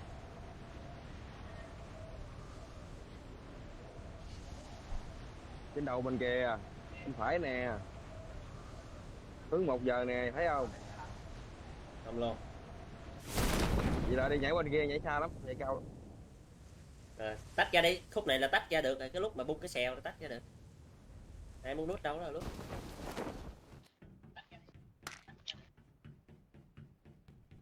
I got supplies. Boss chạy giữa đường nè. Marked a location. Cấp cứu rồi. Watch out! Ủa phải không? Boss gì chạy vòng tròn đi.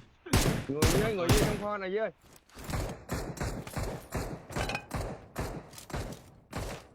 Nãy đâu thấy thằng nào chạy. Nè. I got supplies. 50-30 điểm. Rồi mới xuống nút chỗ nào mà nó nhiều đồ dưới trời. Nhiều đồ có chừng boss á. Có đâu boss người mà. Có đến người mà.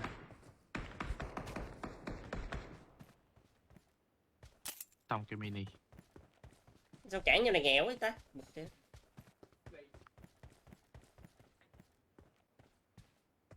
Đúng.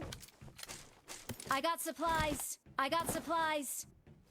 Mới chửi nó giờ nó có đồ 3 rồi, nãy giờ chơi mấy trận rồi có thấy đồ 3 đó. I got Đồ ba. Lấy supplies. cái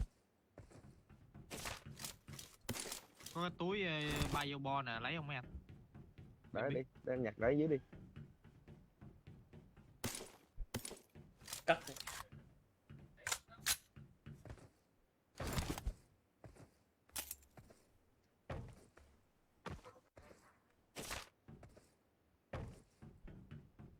Nghèo thiệt luôn á.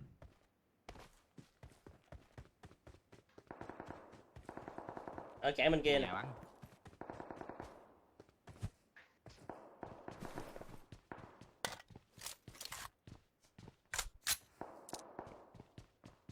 Anh em có M4 chưa? Chưa. Đúng không? 4 bên đây nè. Em còn đang cầm cây cái gì I got quên tiêu rồi. supplies. Tommy gun. Nó Cái đùng. gì vậy? Ủa có tính luôn hả? À sao vậy đi? chứ. Nãy chửi nó nghèo nghèo giờ nó cho thính rồi các kiểu. Kho cuối mày.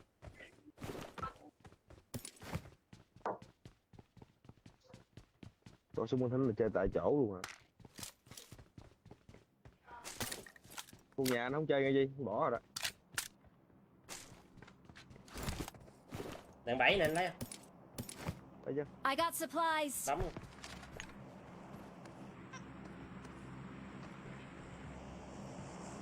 Lụm máu nhiều nhiều vô bandit rồi. Em mới có 2 lon nước.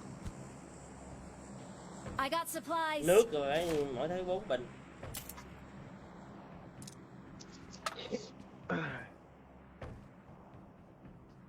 Cầu cươi tính.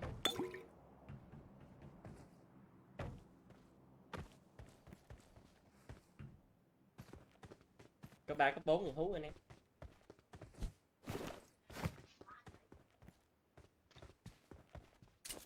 À, thấy hai bên cấp 3 nằm đâu không biết.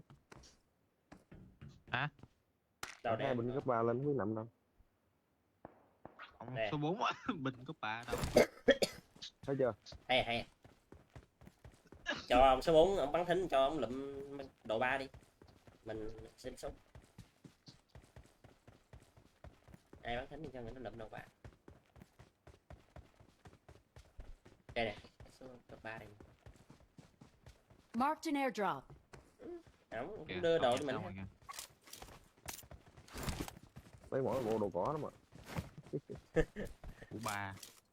Còn bộ đồ cỏ. Đồ Nước đồ vô cái gì giữ vậy? ra. Đồ ngụy trang. Chút Để đi. chút tôi quay lại là cái ly nước thì phải hết nha. Cái gì vậy? Ốp kìa. Ốp ốp anh em có shop cấp 6 cấp 8 vậy? Cái gì vậy Di? Cái Mới gì? có cấp 3. Cái gì vậy? Cái gì? Thấy nghe cái gì vậy? Cái vụ gì? Không chị vụ gì không hiểu vậy? Lên kia Em muốn chưa, nước dừa. chưa hình dung ra là ai nói gì. Lên kia muốn nước dừa mà. Để con boss nó vô thùng công.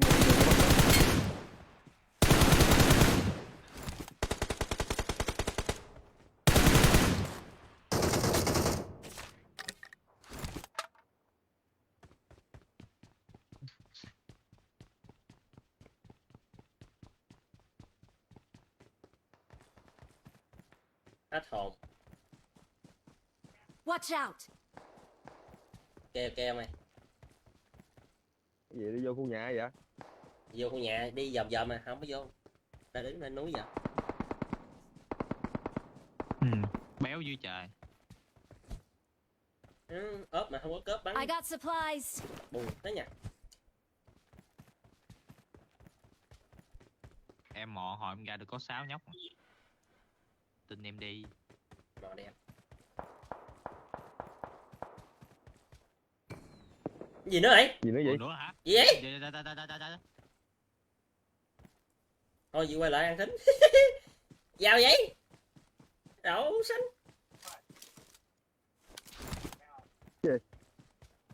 Còn mềm vẽ gì? I got supplies. Ba kho này bị lút sạch rồi nè. Ba lô ba này có ba lô ba chưa? Marked a location. Marked a location.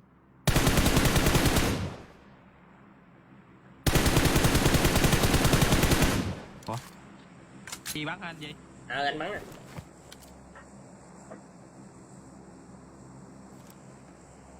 Tôi thấy là bỏ khu nhà đó không? Sao bỏ được? Gì bắn một người. Bắn anh lui hả? Em lui được anh lui. Anh đâu có vô đâu. Nó sợ khu nhà dữ lắm. Tưởng Nó vô qua rồi bên nó mua sẽ đồ. đạp vòng qua luôn. Đó. Anh phiệu nó cho đừng qua. Nó qua chở mua Marked a đồ. location. Ồ, chạy. Có AUG xin AUG. I got Alo ba nè. supplies. Trời ơi. Hai cái súng thính luôn vãi Em cá sẽ nồi. chạy đây. Chết như cầu cản quá.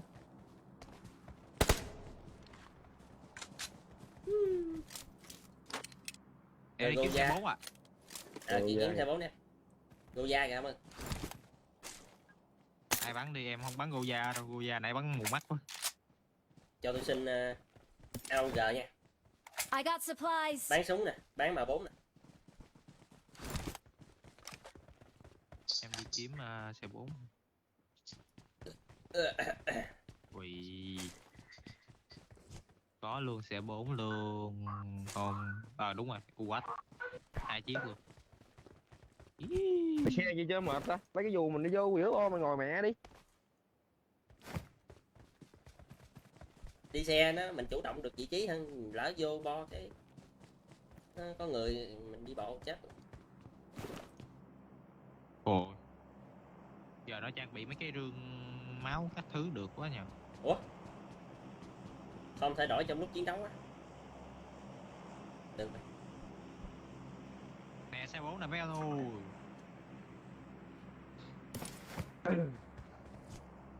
Đi anh em.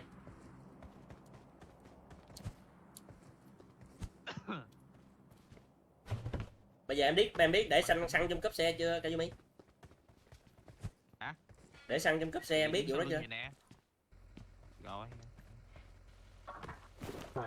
Thì cứ đứng sau lưng rồi bật cái kho đồ lên. Sao? Ủa hình như chưa gặp nhật mà. Vô xe rồi bật kho đồ lên. Thế hả? Xong rồi dục vô. Kho đồ này. Xong mình dục bình xăng vô. Đâu? Kho phương Đây. tiện nè, kho phương tiện. Rồi. Đâu rồi, lấy chỗ đầu coi, lấy chỗ đầu coi. Em dục cái túi bay vô trong xe luôn.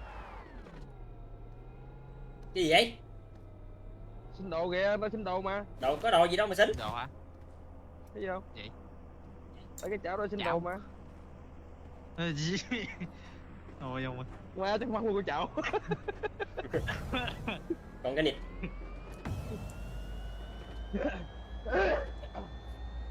Giờ bắt được cái team đó là giàu kinh khủng luôn.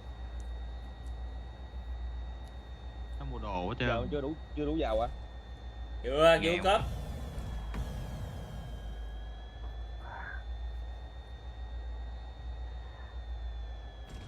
Nó lút nãy giờ mà nó gặp mình mà nó chết thì thôi, thấp luôn. Nhà mua đồ ở đâu nó tiêu vào đây nhà mua đồ ở đây. Với nhà mua đồ ở đây. Đang có AUG với ốp rồi. Một cặp đôi bá đạo. Ui. Tiền thính đỏ nè.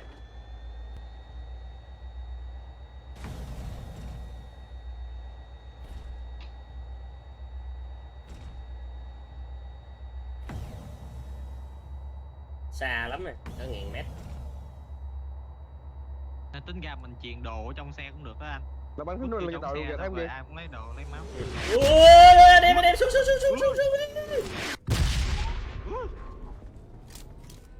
Một người xuống được rồi. Nó nổ chết bây giờ, một người xuống đi. Người nhảy xuống chết báo nữa. Nóc vô anh móc anh 2 ngày nay anh nóc 2-3 lần rồi, sợ lắm rồi. Không đang có nổi gì nữa đâu. Lần 2 lần. Cuối một phát 4 người không á. Không, là quán còn bị người Alaska đó chứ. Sợ luôn á. Để em chạy cho. Anh chạy xe cho.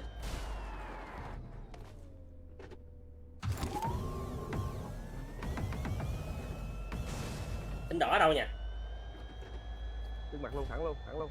Trái chứ. Nè, À, coi con nào húp không? Team mình trên đây cam không? Ai Watch lút out. không? Đi Sợ. rồi, nó đi ra ngoài rồi. Enemies Chạy ngoài ahead. đây. Ai cần lút thính không? Không biết còn không anh, tại nãy có xe chạy qua rồi. Lút rồi. rồi, mặt không? Ăn rồi. Marked a location. Ở thấy.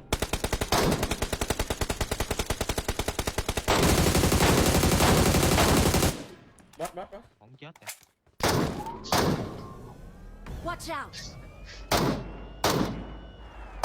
Đi. Lẹ đó nha, tính mới rớt mà ăn liền á nha. Nó em thấy ơi.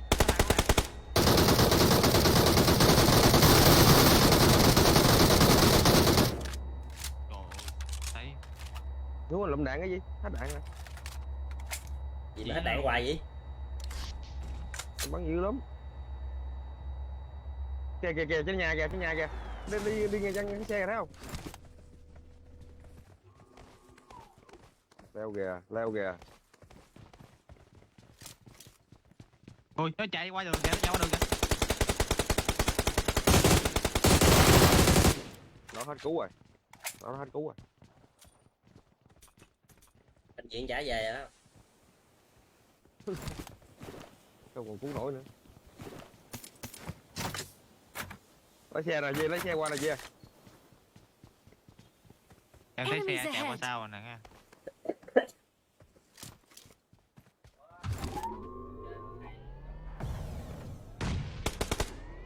Trên đồi kìa. Enemies ahead.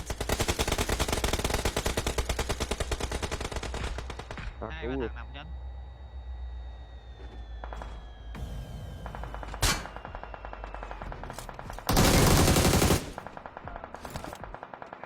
Nó bắn dài gì mà em gần chết thì phải cái nồi vậy? Ảo về. Có 8 này Duy. Ok. Có 6 luôn. Ủa tránh đi chưa? Chưa còn thằng. Không biết ở đâu. Sau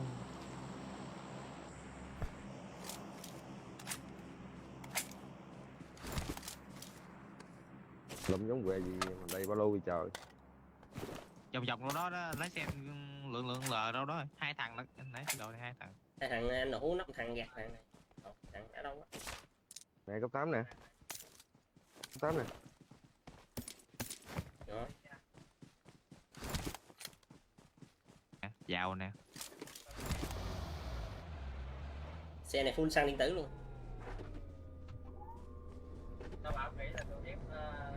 MG3 nè. Rồi chạy vô đi. Anh thánh đỏ về. Thánh W nè.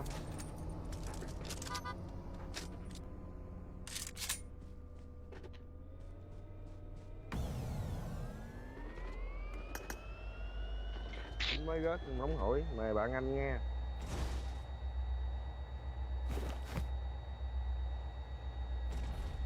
Nè, ghét John nữa, sợ dữ lắm rồi, ghét John hoài.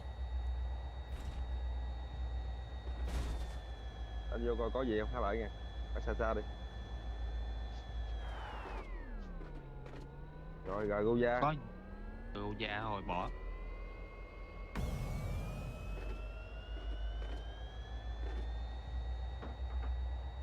Mũ ban giáp 3 nè. Có rồi. Có rồi. Đúng rồi. Team mình ăn 4-3 bông cái thính thì còn gì nữa. ăn mập luôn rồi đó, ăn béo luôn á.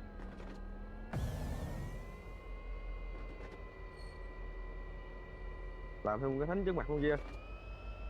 Ở đây tìm xe cái.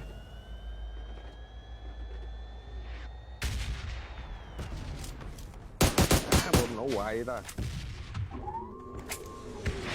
Ui, cái John.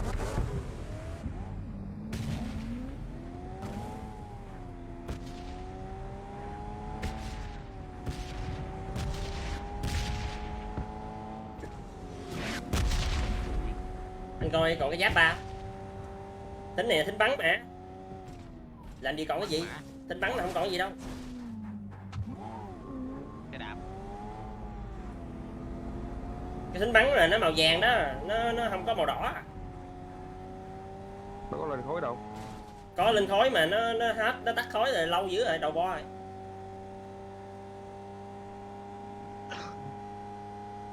Cái tính bắn là nó mập mập. Mập à. Rồi. Nó đang xì lì à.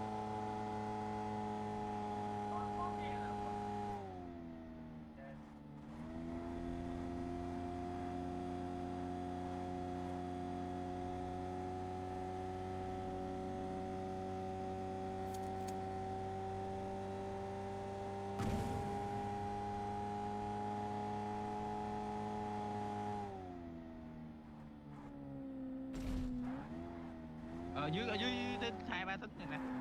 Enemies ahead. Đang lút luôn anh Duy ơi. Nó đang lút.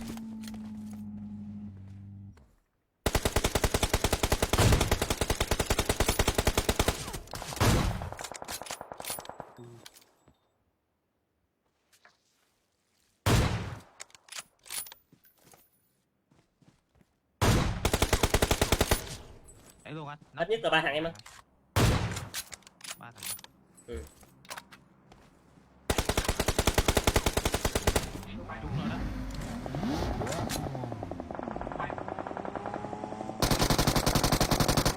Mà nó đây bắn súng đẹp em ơi.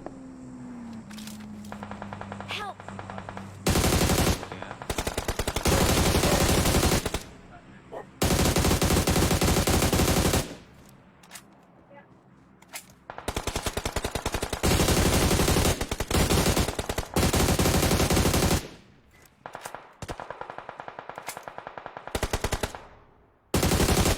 Nó chạy vô chứ mà anh nổ 2 thằng.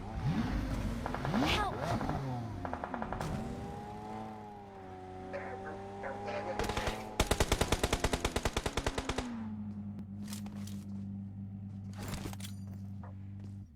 Chưa thấy.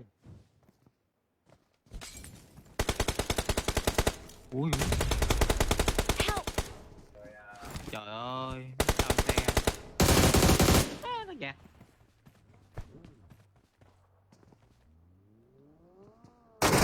Ui, Ông má đâu, cái thằng này nó gì trời. sao hai anh em đẩy vô đây rồi? Gì vậy trời? Đấy, em đang đẩy mà xa để vô. Đẩy như sấm vậy theo ai theo kịp. Bắn gấp dữ hả? Có 2 người rồi đẩy ta 3 người.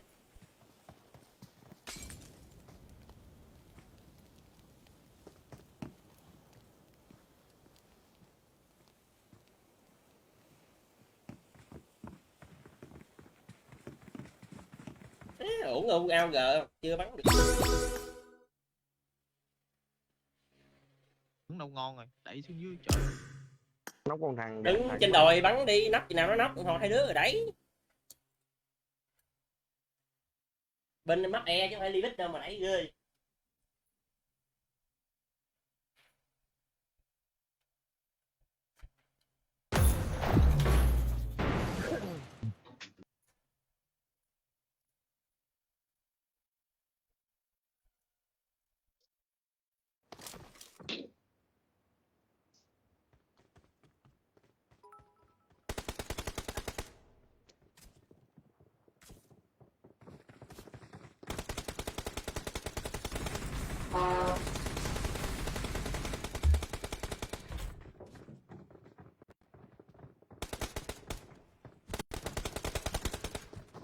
Ừ. Đã vậy. gì cũng được 10 mấy điểm.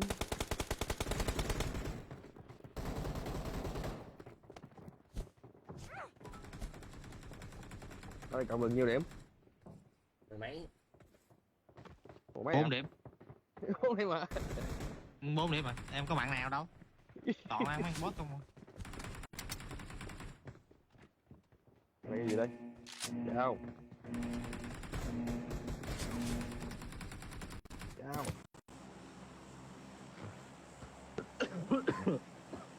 Cái nghe đâu? Chỗ cũ. Nó vô được không? Nó vô gì? Wow, đâu được bay luôn. Chơi gì nó mấy máu chiến nha.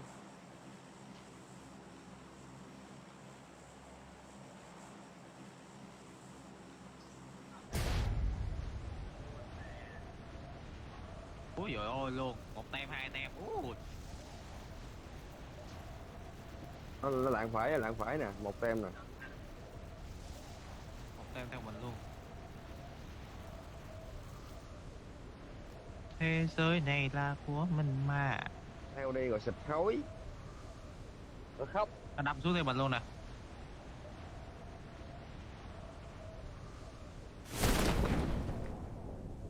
Tách dù. Tách ra. Theo tao đi rồi mày xịt khói. Watch out! 2 thằng bên kia. I Ui, got sao sắp bỏ. supplies. Phải nồi. Mày không có súng kìa. Có. I need a Lỗi weapon. em, xin lỗi em chưa có súng. Vô chơi trong kho.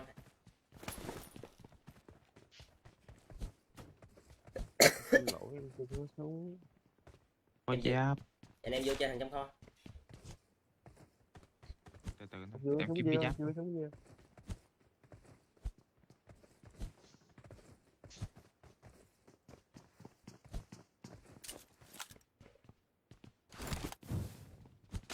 Chết mẹ. Từ từ mày. Nóc 1.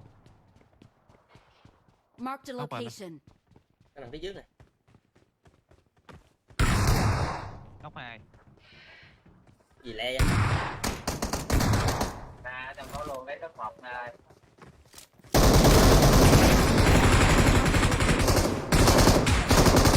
Đây.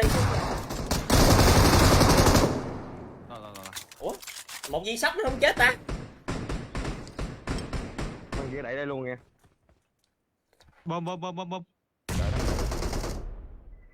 Còn đạn ở ngoài không? Hết đạn xanh này. Chị rồi quá nghèo rồi. Xanh không có gì nhậu luôn. Chết cha mày rồi, mày vô đây. Đằng xanh em có nè. Ai cầm? Được rồi, em có DBS rồi. Nghèo quá.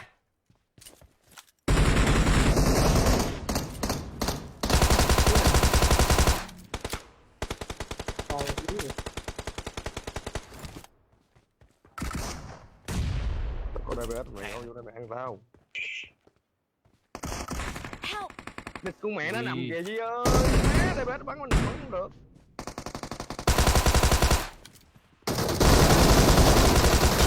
Chắc anh có cây súng thính nha.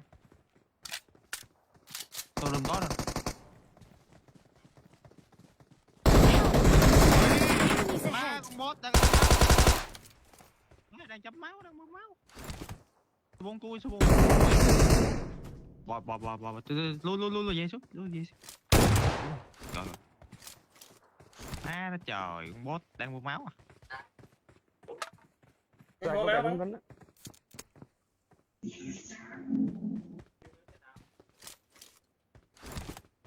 Lấy máu cho số 1. Đưa vô lên team này chưa? Chưa, còn.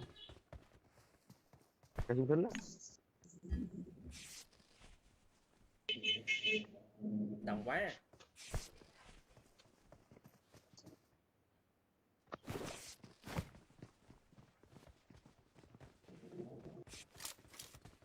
Trong nhà kho. Có không? Ủa, cây mấy tự em? Ủa? Help! Watch out! Chán anh em kia. Em tưởng đâu Để đẩy xin gì mời. em. kêu trong nhà kho cái em đẩy luôn này, anh chết luôn này. Chưa nghe gì nữa. Đấy rồi đẩy luôn.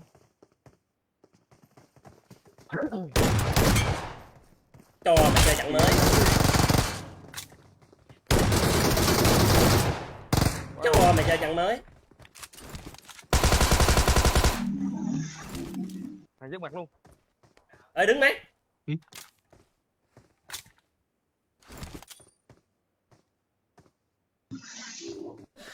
Đây này. Chết rồi đó.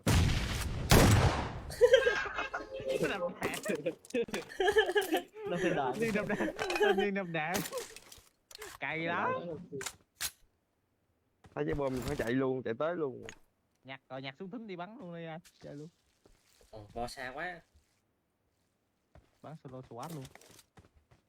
Phải anh em ơi, từ từ. Anh bắn cây đi bớt. Mẹ ra nó nằm xuống chứ. Để TVS anh phải bắn cái bên á. Bắn cái bên á, mẹ vừa bắn viên đầu rồi chúng viên sau nó nằm xuống đó. Nó sấy cho anh nát người luôn.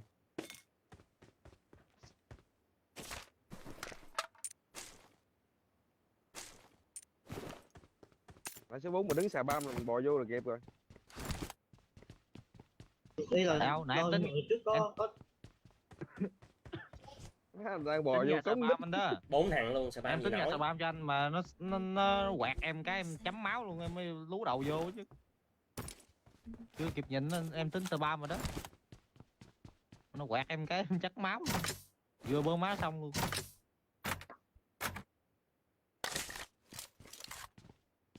từ vừa lú vậy nó đó. lấy cây, Vừa lú ra bắn spam, vừa lú ra cái nó lấy cây cái mỏ.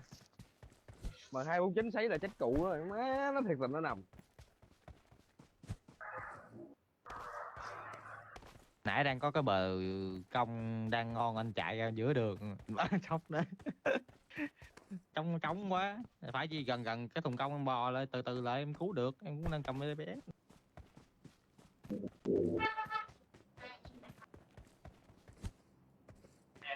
Nằm giữa đường em có sao bóc. Tính mình cầm cây DPS là bố thiên hạ rồi mà nó khôn quá. Nằm xuống nó ao nhay liền. Vừa bắn nằm xuống nó cái gì vậy trời.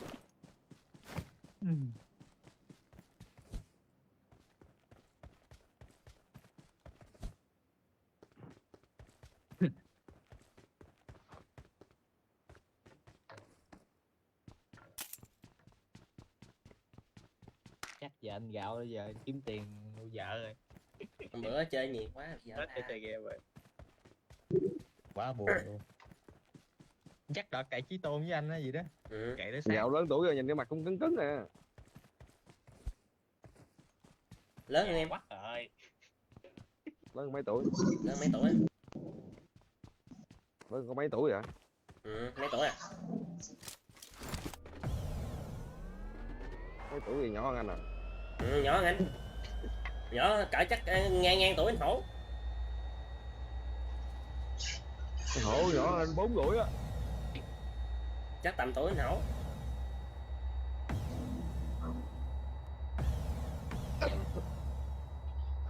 Lụm súng lính chưa? Lụm súng lính chưa? Làm rồi. Rồi đúng rồi. Vô bắn gượng tôi đó lại. Tự nhiên đâu hết nửa map nó bù lại. Nó dạch có cái tính. Nó sẽ xét anh nha. Thằng Thái Lan đụng chết người.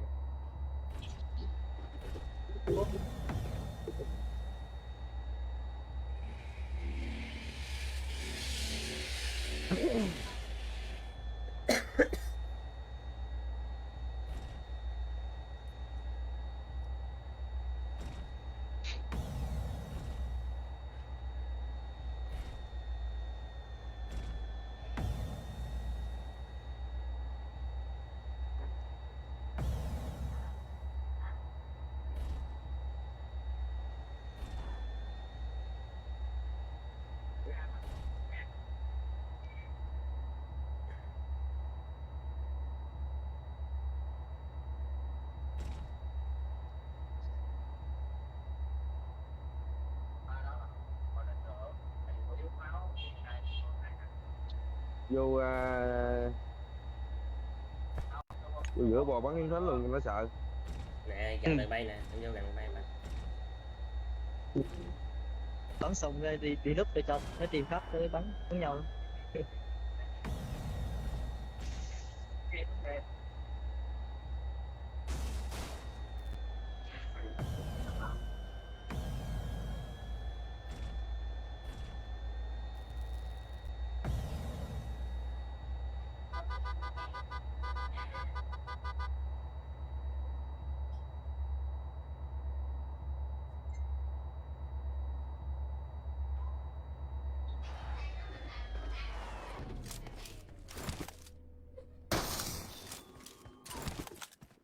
Cũng không bắn lên trời bắn ngang được không?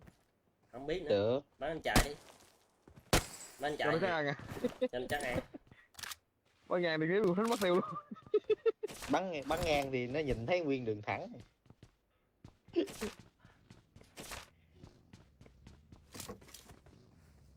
Rồi, Rồi đi xe luôn rồi, tới luôn rồi. Ui mình chưa có cớp nữa hả? Dữ chạy. Phải cá nôi. Hình như bên nhà bên kia như thấy người luôn cái gì ơi. Nhà đối diện kìa. Nhà nào? Đó. Đó. Ngon rồi, ngon rồi. Hai ba team bắn nhau kệ mẹ đi. Ôi. Nó để Hai vậy team. Em nói mà. Có tụi tôi thích mà nó mua bao lại đâm. Có đánh đỏ luôn kìa. Đây đi.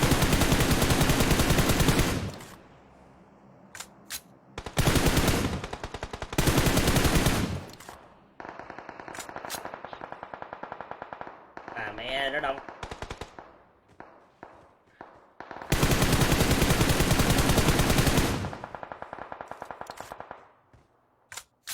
Có cấp 3, cấp 4 làตัวnày nó rồi.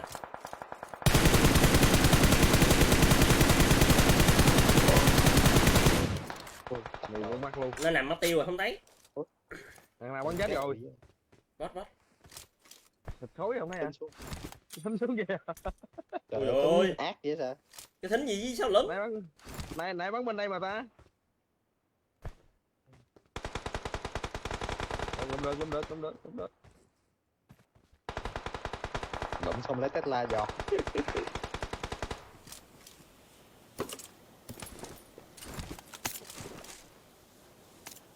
Giọt đi ăn cái thánh đỏ luôn kìa. Cho nó máu. Truyền máu à? Con thánh đỏ nằm đâu rồi? Bỏ. Hết xăng đó chứ đậu xanh đó kìa. Ừ rồi. Giỏi thật sự.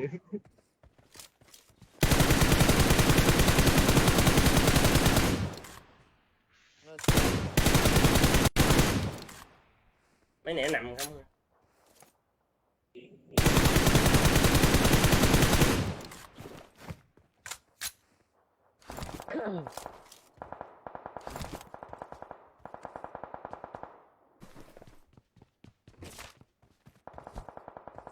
Có bình xăng nào không?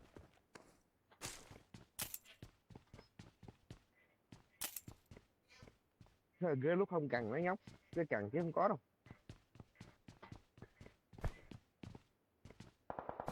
Máu. Đây nè. Có bình xăng. Em này xăng nhiều đó.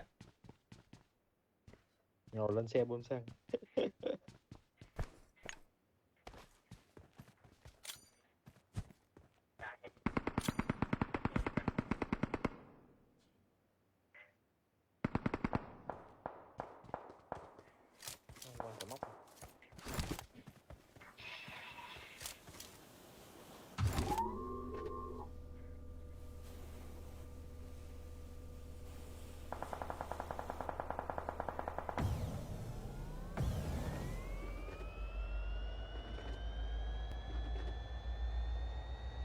Chị em ơi chi?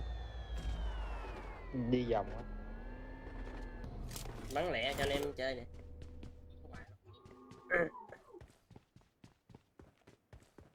Bắn cái sao đâu.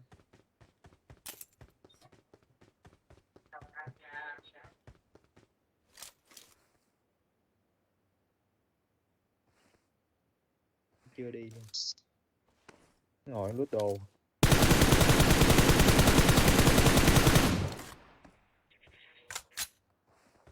Ở dưới có thằng chạy lên đồi. Giờ đừng bắn xi xe móc gì rồi, bắn xi xe móc giờ là bị ban nha. Cả ba bên đó trúng người bị ban. Rồi. Nó phải chắc chứ sao mà ban liền được.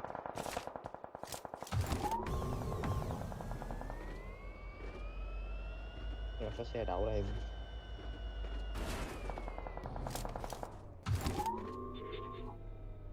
Kìa nằm cái giấy đó nằm kìa.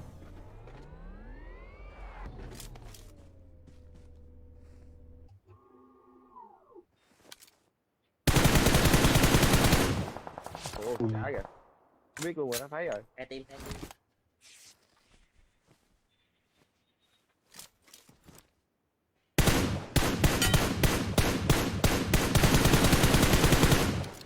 Cái mua máy chạy cặp bắt đầu chạy luôn. Ui. Cố rồi. Đường này không có xe đi bộ mà. Đi vô mua ít đạn rồi đi bắn.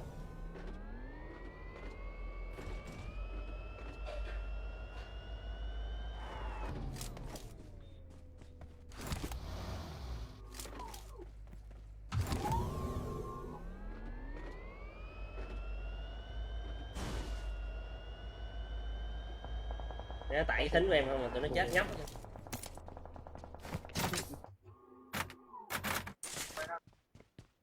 Nó bầu vô nó xé xác luôn kìa. Có xe trong nhà xe kìa, đổi xe nó sạc. Xe này em đi rồi. Hồi nãy mà con team lại gì nó mệt đó chứ. Nhờ 2-3 team lại bắn nhau. Ừ.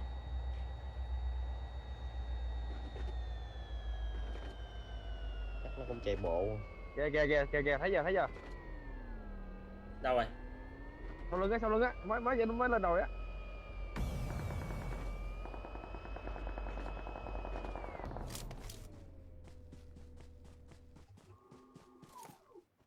Sao rồi, nãy nó thấy lên đồi đi sao? Cũng gần đây chỗ này. Chỗ này vắng chỗ cũ hả? Có xe ở dưới đường.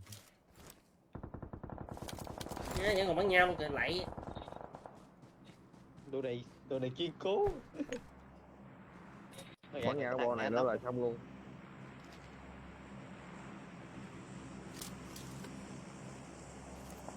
Nhau dai chứ hả? Tưởng đâu đi vậy chứ. Bọn Thái Lan nó lì như trâu. Làm gì? Chơi luôn đi. Không có làm gì?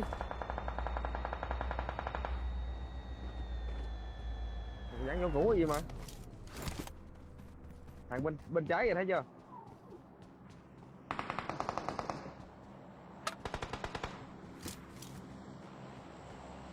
Nằm bên trái kìa.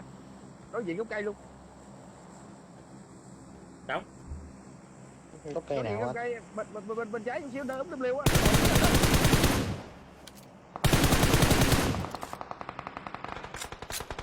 Mẹ. Chùm luôn hả? Nó chạy vô qua luôn. Mấy viên rồi mà còn gạt nữa.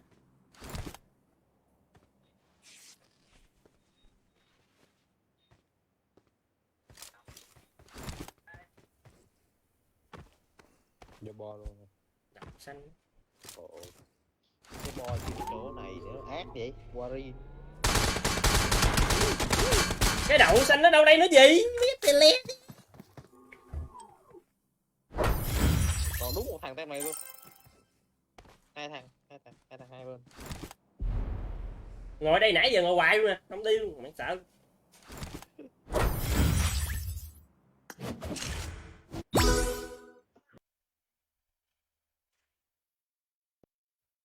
Tại thầy.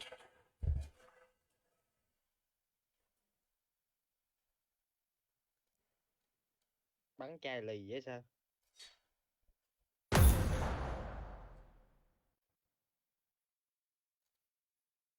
chơi mấy này là thấy nó sướng rồi nó ấy là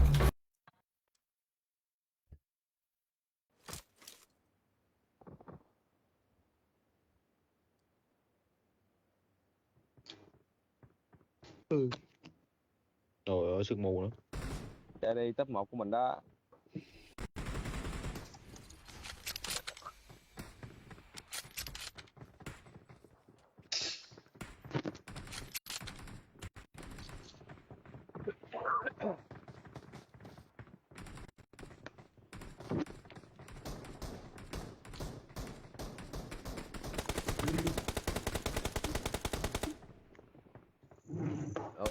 Sau này ở đó luôn hay về về về về về nhà Cái gì anh? alo sau này ở đó luôn hay là về Không, chưa biết, em chưa biết nữa, chưa tính, chưa tính được. đúng luôn Gì đúng lấy luôn. dạ hả? Ừ. Tính ra tháng 10 thì nhiều người cưới vợ vậy. Thanh gạo này tháng 10 cũng cưới nè. Anh Gạo bị mặn thịt rồi. Xong chặn chơi nè anh Tịnh, xong có nè, có slot sáng hồi trưa giờ có ai Anh chơi Gạo. không? Ai vô đó. Anh gạo về nhà dâu rồi. Anh Gạo bị nạo. Vài bữa sau cái chụp hình cưới đăng lên thì nói anh em bữa giờ sủi là do chuẩn bị đám cưới. Dạo đáng đâu Sài Gòn hả? Em biết đâu. Bữa ông chạy ông nói qua nhà vợ. Ở đâu? Em đứng trước rồi. Em đâu biết đâu. Gì đâu Em phải chỉ nghe cái ông nói trường ông nha. qua nhà vợ không à.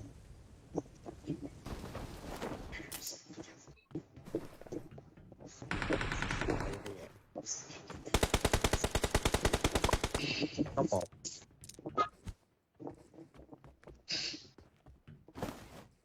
Bên đây cũng có luôn nha. Enemies ahead. I got supplies. Quá đông rồi. Mình ở giữa á.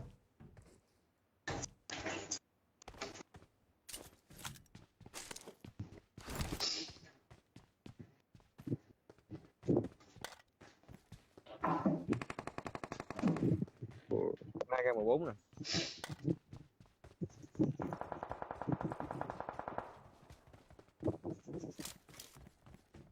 Có gì có 14 gì? Đây nè, đây nè. Xuống dưới.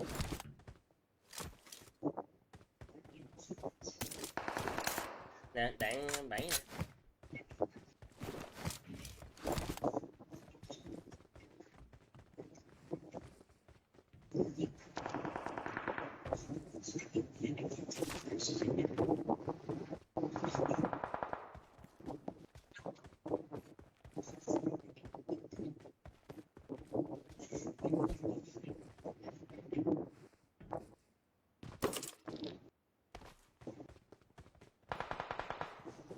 Ủa? Sao anh cũ anh để qua tới bên kia rồi?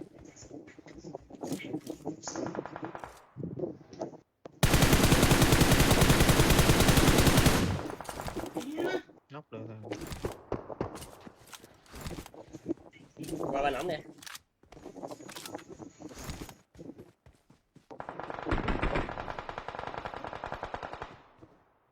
Mặn cái gì mà không gắt cụm ron của tao nữa.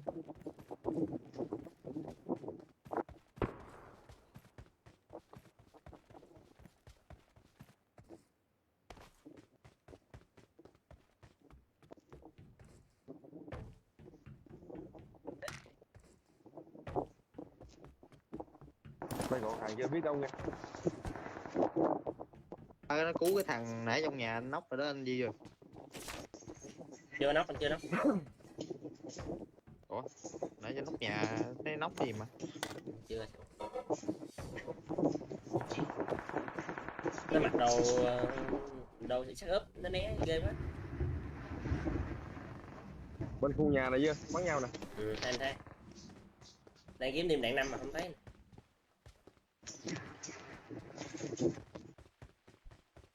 Không có đạn 5.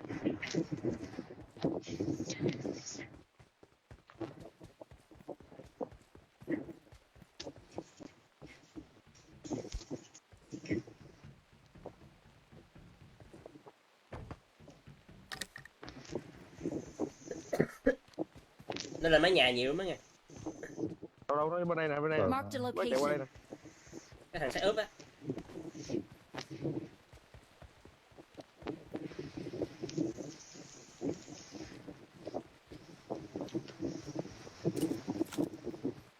Mấy đồng số 4 gió ở dưới. Gió. Marked a xe gì đó nè. location.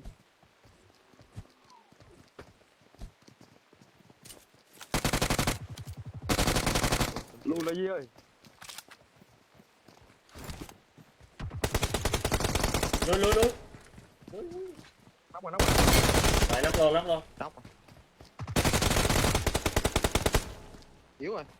Yếu rồi. Viên này chết.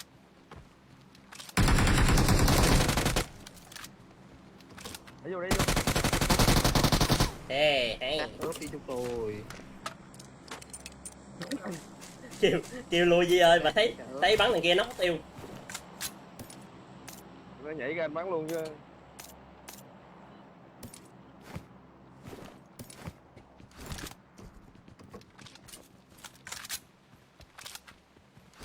Tự nhiên vào luôn. Ủa, cắt ướp đợi non lá. Cái góp gì lụm mới vậy, gì lụm nó áo vậy. Chưa. Em lụm. Lụm nước, máu nước nhiều vô. Đi lụm phụ kiện cái đó. Đi mua phụ kiện. Mới 3 xu.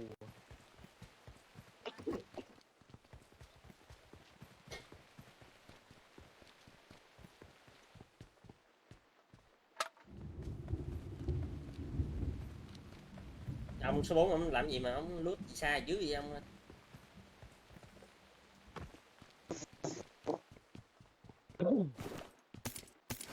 Phụ kiện thường nè anh em lấy không? Marked a location.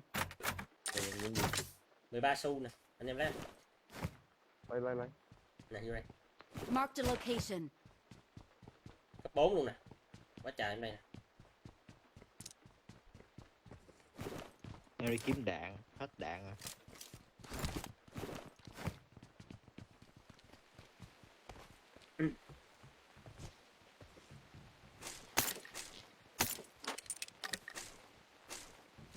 Đạn gì em? Đạn xanh. Thủ anh nhanh thiệt chứ. Nhường Nghe em tiếng con chân. ra. Nghe tiếng chân là chạy ra liền chứ. Không được kêu Sao nào liền? chứ. Toàn nãy giờ chim mồi không.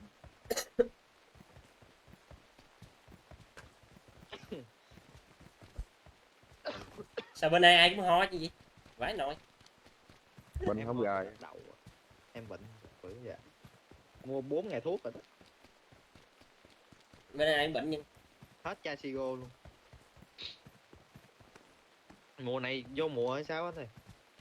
Em lỡ tiệm thuốc ai cũng sắp hàng mua thuốc ho với thuốc sốt.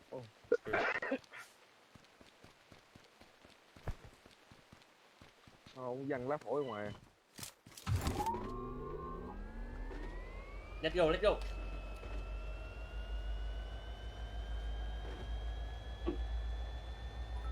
Trời, không mắc người nào. Bắn không? Cái gì anh? Cho em đi. Cấp ba. Ê, em chạy ra sao rồi? Em chạy ra sao rồi? Đừng chạy ra vô. Đây. Đứng đấy. Dưới xe.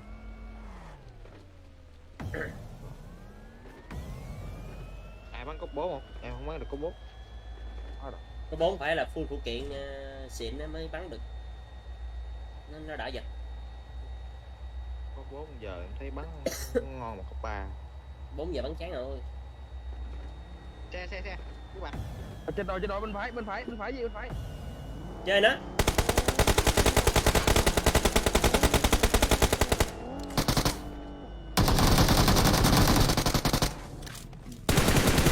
Ô, tại sao ngừng cái đó chạy? Cái đồi kìa. Help! Help! Chết rồi. Đây. Nó cháy khói ra liền. Con thằng. Chơi khó. Anh em bỏ vô chiếc xe đỏ, xe hồng á, đừng có bỏ vô xe kia nổ.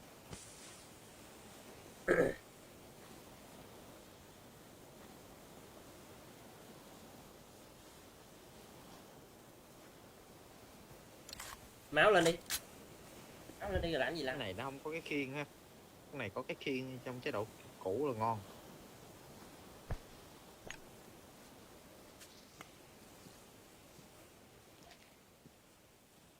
Lên gạt Lục kia, ba, lục cái ba cái bơm ngày ai muốn làm gì làm.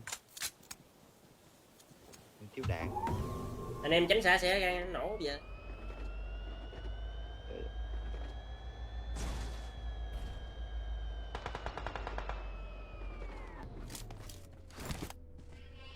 Cấp 8 này. Trong Enemies ấy. ahead. Ừ, nó táp mini cấp 8 bệnh phải. Mini cấp 8. Cái xe lại thính luôn kia. Đi đi. Mạng mình team nó đủ ở đây là mình lệm rồi đó. Không có nổi đâu. Còn thằng đó thôi là chết. Bắn tính bên bắn tính bên quân sự. Lấy xe này đi, lấy xe này đi hết xăng.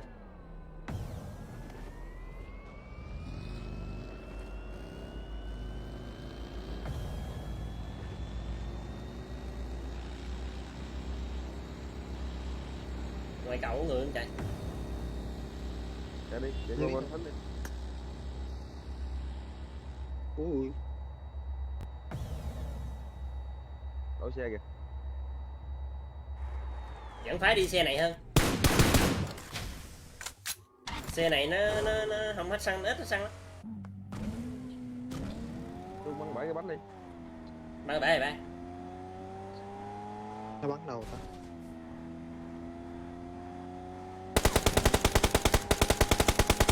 Đâu vậy?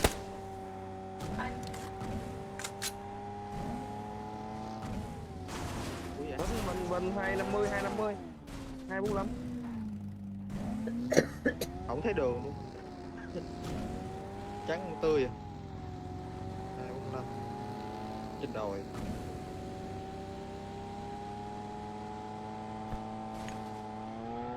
Chụp tối đó thấy không?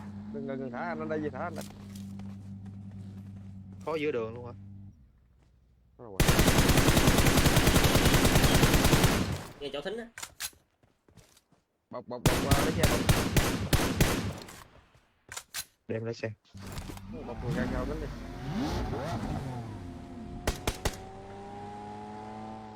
Nha mình có mini rồi nó bắn ta. Ngáo.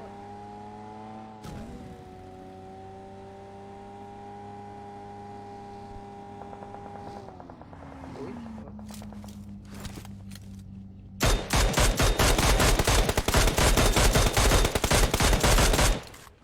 Thằng nó yếu cực. Chạy vô. Hai thằng chạy vô hết trơn này. Mười ba. Mọi người ba bắn chế độ 660. Má nó bắn xe em gần nổ luôn chứ.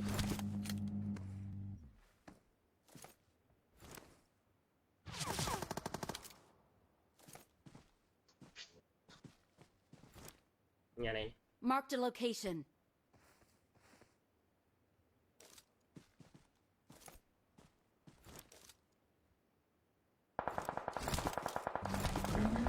Marked a location.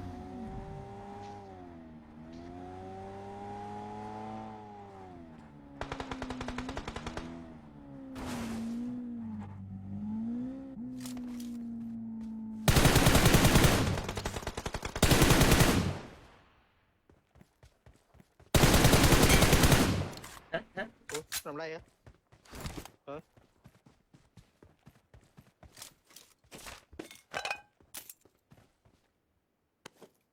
Ồ, cái này bước quân sự vào. Barret kìa. Trời ơi, cái gì vậy ta?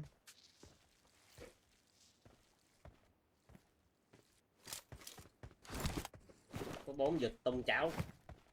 Giàu quá không có cốp nữa hết. Rồi, đi shopping. Đi shopping. Shopping nằm đâu vậy? Bên kia. Đây.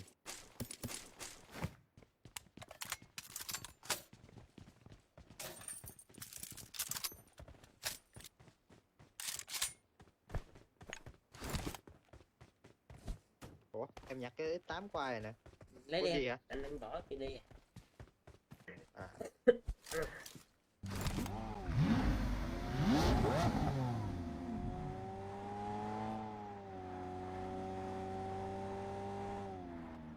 Lên xe.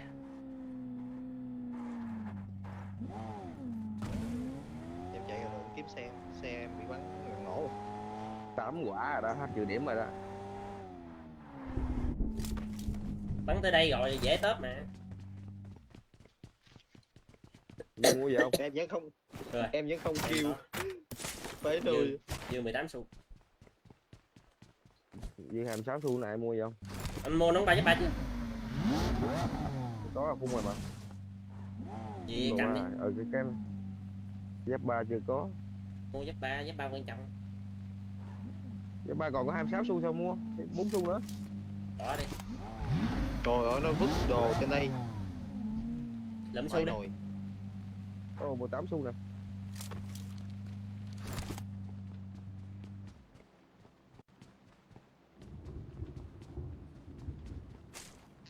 Wait for me. Đi chưa?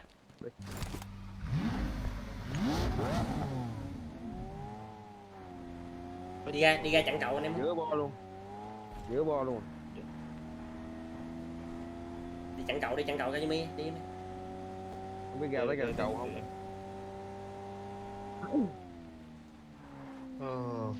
Để em ra lấy xe mô tô em đi. Chặn cái cầu này mới bén nè. Cầu đằng này mới bén nè. Cầu logo. Cầu nãy bên mình á, cầu bên mình á. Số 4 ơi, có người bên đó không số 4 để tụi tôi chặn cầu.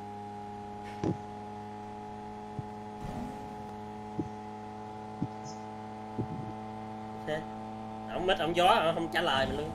Không nói chuyện gì luôn. Gió quá. Phải cái nồi cái gì đấy? Giống con què gì? Cái vụ gì á? Đâm vô luôn, giật cái mình không biết luôn á. Không hiểu vụ gì luôn, tai nạn giao thông. Vai cái nồi. Tai nạn đậm. Chiếc xe của mình nó yếu á, yếu máu á. Tai nạn giao thông. Vai cái nồi. Còn chưa móc cái MG3 ra kịp. Vai thiệt. Nồi luôn. Rồi ao luôn, nghe xui rồi. Cộng 20 mấy điểm. Tự nhiên giờ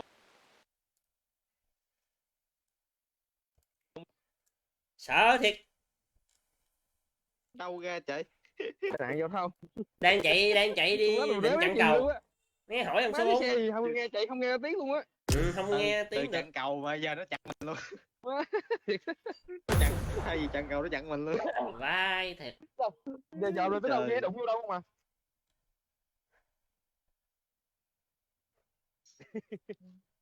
Nó bắt ỉa luôn.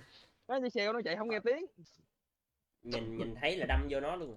Cua, rồi qua cua mình mất.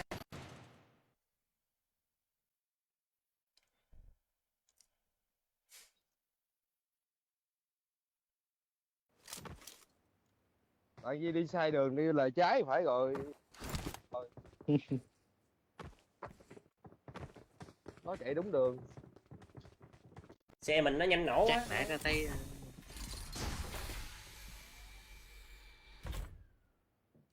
Nãy xe anh bị cái thằng MG3 trong quân sự nó bắn được mớ rồi đó. Mớ đạn. Chạy đừng khúc nó thấy giờ nổ nè chứ đấy. Các cái khúc tai nạn giao thông lại gì? Thế ơi. Này giao thông mà có mình chết, người ta không chết. Nổ xe mà hai bên chết chân kìa. Nó hay gì?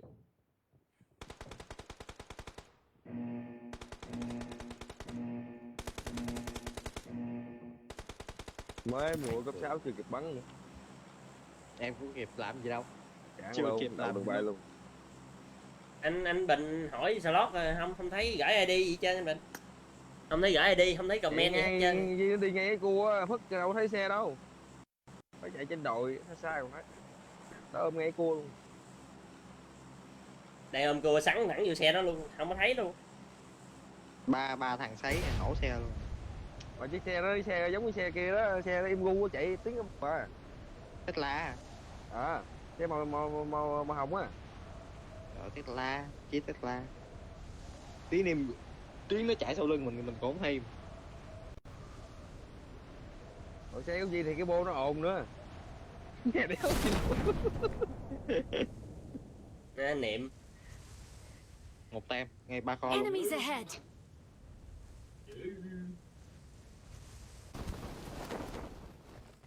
Ba kho nó nghèo lắm anh em, mình có súng chơi nó. Rồi đưa ớt là chơi được rồi gì? Chưa súng.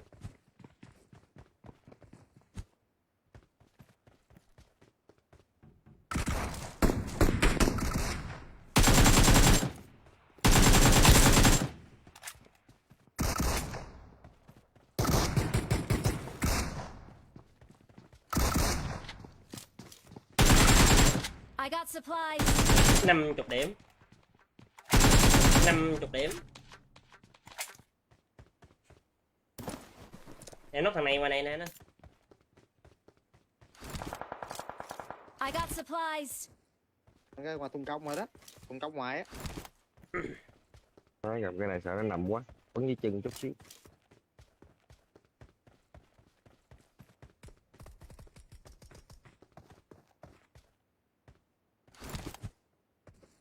Cái này cái gì bắn đã vậy?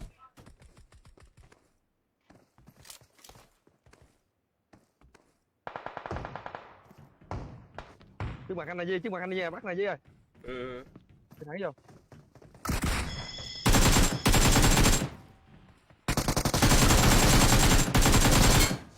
Năm chục điểm.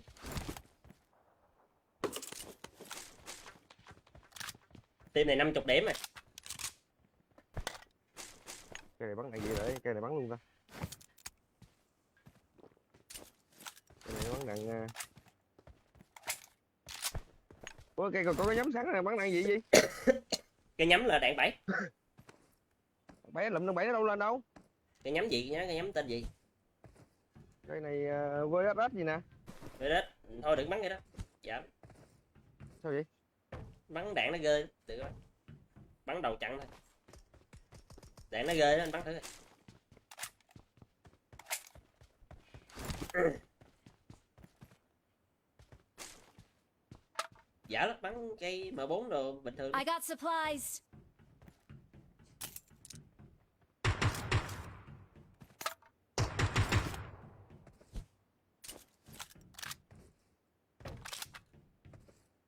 I got supplies. Gì cao vô mi?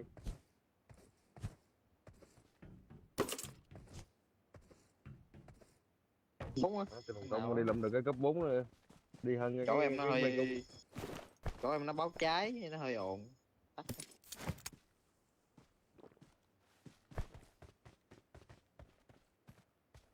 Hôm nào hút thuốc cái gì?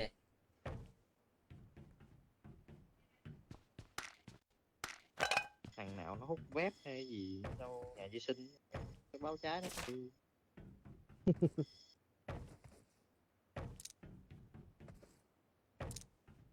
Nghèo dữ gì trời.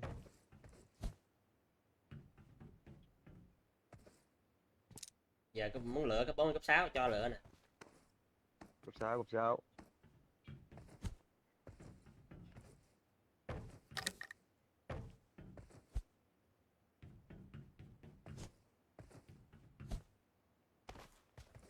Ủa có thằng lên tới đầu kìa Duy ơi.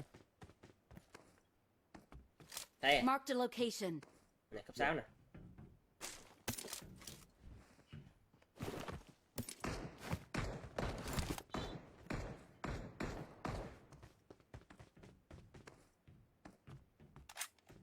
Đang có cấp 8 nè, không có súng gì bắn xa.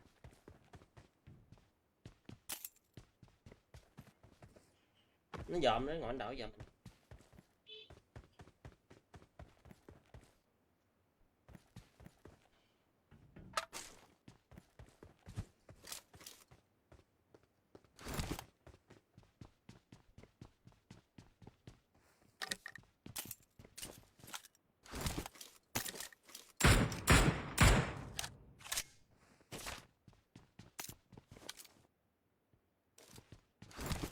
Đông không? Đông không?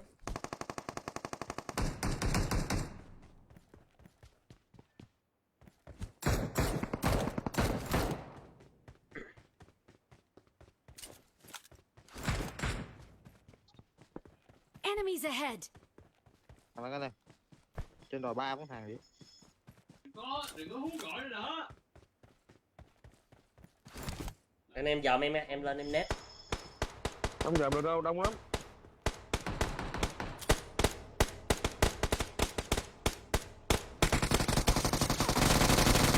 Trời mé, đây có một thằng nữa nè. Marked a location. Lóc một trên nè. À, Lên hay, kia. hay. Em đang trên đây em chơi nè. Lên đi. Anh đứng sau lưng rồi nè. Em gãi nét.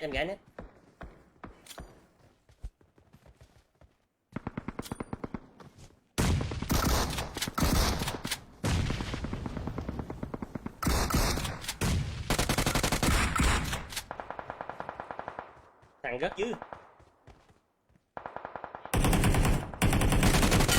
30 điểm. Help! Em nóc luôn rồi. Em nhảy xuống em nóc luôn rồi. Em nhảy xuống em clear này nè. Marked a location. Ơi rồi anh chết luôn rồi.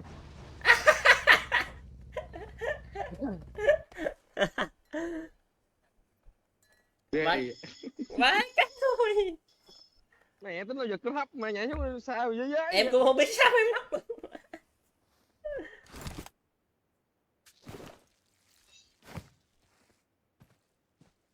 Xíu nữa em nóc rồi.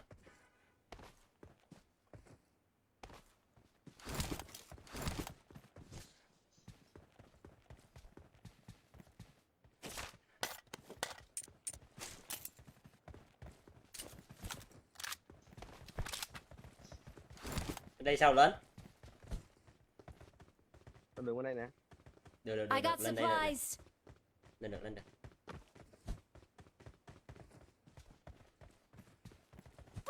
Làm được 4 thằng ngon nha. Rồi 4 thằng. Ở đây 4 thằng nè.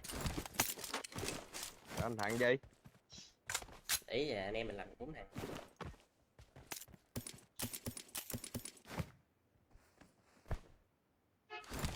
Đây có 2 team.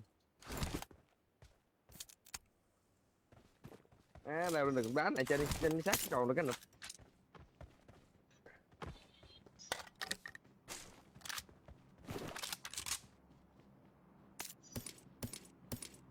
Nó có màu 4 không? Con này có à? I got supplies. Có cái gì mà xuống nó công mình không có quẹ cho gì?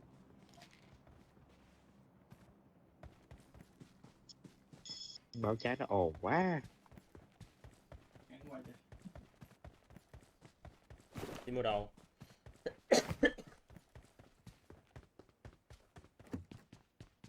Hồi 7 phổi. 65 xu. Vãi em. Cho anh xin 20 xu. Thằng kia nó bắn lén anh nóc cái là xong team xong luôn. Má, đầu tim chứ. Đầu tim nhưng mà chứ.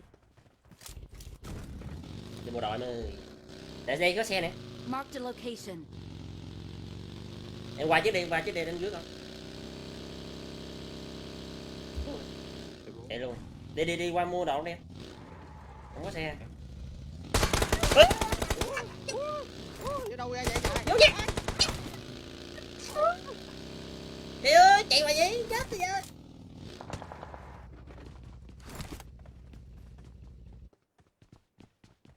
Cái gì vậy? Đâu rồi chạy? Người. Nó ra team này mình đi rồi mà. Tem khác. Nè 20 xu nè. Cha nồi á.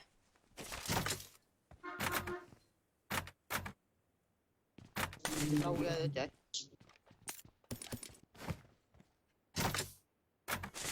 Tem khu nhà ngoài.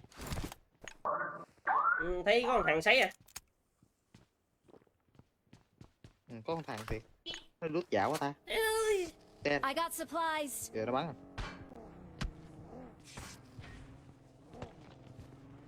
Đây lấy xe qua chơi đó. Con này đi. Lấy xe qua chơi đó, đợi anh em đi anh, đừng đi mình nữa. Một đâu yếu rồi. Cái cầu thang cái nào vậy trời? Có một Này, chiếc không xe có à, ai đâu. cầm xe chạy đâu hả, rước người đến. Cái xe của anh mà. Xe bắn bể, nó bắn bể rồi. Cái nhà này rồi lên cứu gì ta? Enemies ahead. Nó là ở ngoài. Trời ơi. Nó chịu qua đi về. Nó bắn bánh đầu á anh. Bắn đầu. Lên em. Tôi thấy Chơi đó luôn. Trên nó.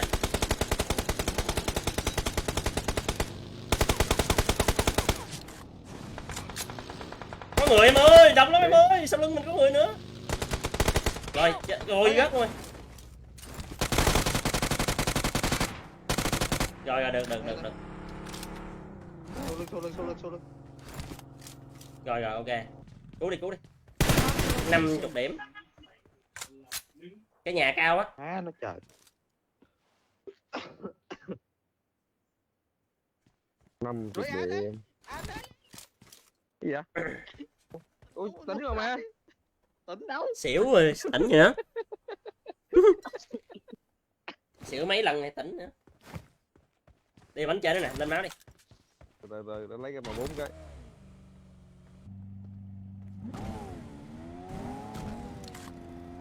Đi anh ở đây được rồi. Trên tầng. Chơi nó. 50 điểm. Kiều không mày. Nát hết. Phụ tùng gì nát hết. Bò đi nè. Còn be nè. I got supplies.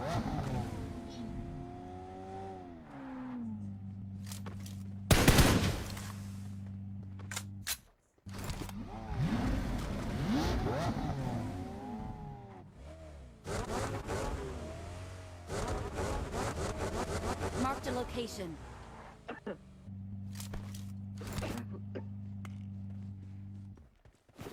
Tính ra tụi này cũng chuyên tâm nút dạo ghê.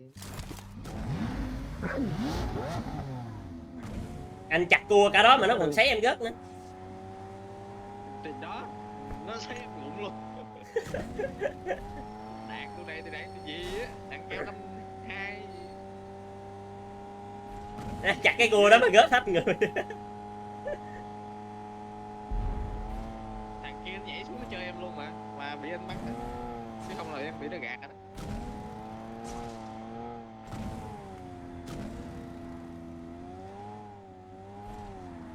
Gì ơi, đi trên đồi đừng đi đường rồi gì. Sợ lắm rồi. Đi in đồi xe này nó khó đi. Xe này đi dưới đường nó chạy nhanh đó, tại nãy xui đi đâm trúng thôi, không đâm trúng thì chắc chạy kịp.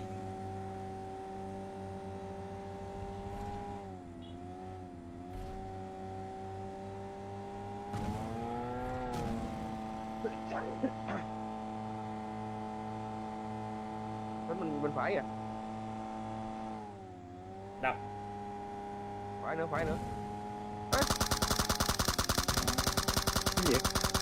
Ủa kìa. Trời ơi, kẹt quá mà. Nằm ấy.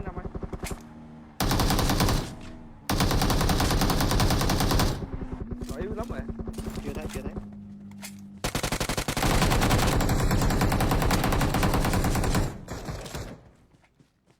Đâu đây? Gì mà nắm đây á? 30 điểm. Nó chạy ra thấy hả? Chạy ra thấy xe mình nằm. Không luôn. Đâu đó ta? Lấy bộ cỏ nó có dịp nằm cỏ rồi đó. Ừ. Này ăn thính rồi à. Cái này chắc nó hút tích đâu. Bắn mini với gì nè. Ska. Em nó có 8 không? Em có rồi. Đã em tắt.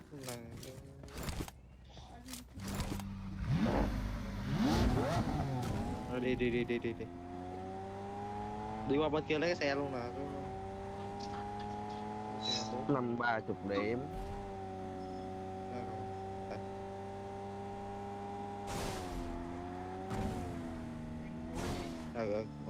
Cái team lúc đầu lút ba kho chạy cầm cái lục chạy vòng ai vậy?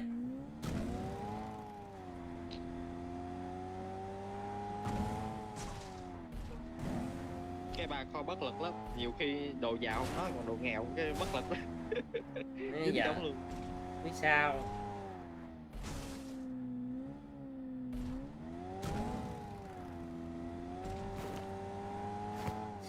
Ba 16 40 xu nè. Chạp lắm rồi. Dữ vậy.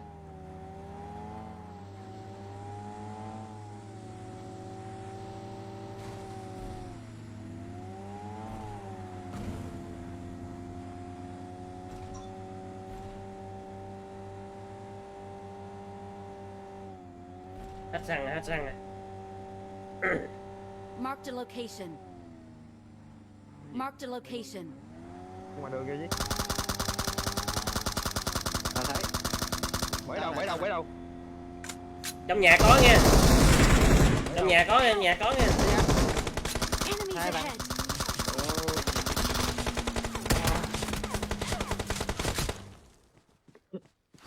Help! Hết xăng hay gì? Hết xăng rồi.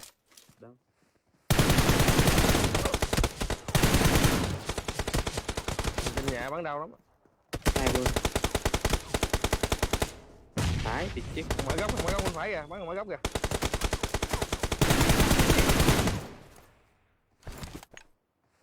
Watch out! Bom. Rồi tự giết đồng đội luôn.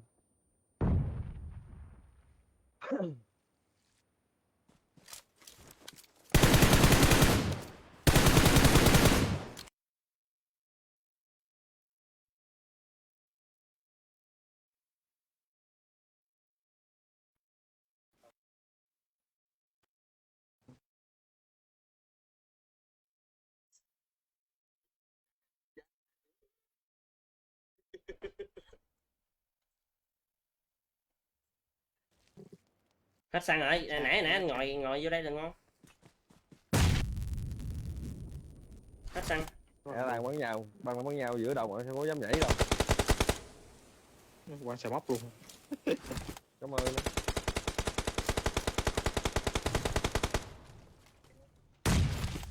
Phút hay mắc hình. Ra cầm rồi chết. Tên còng rồi đó. Lục xe bóng của ông đó.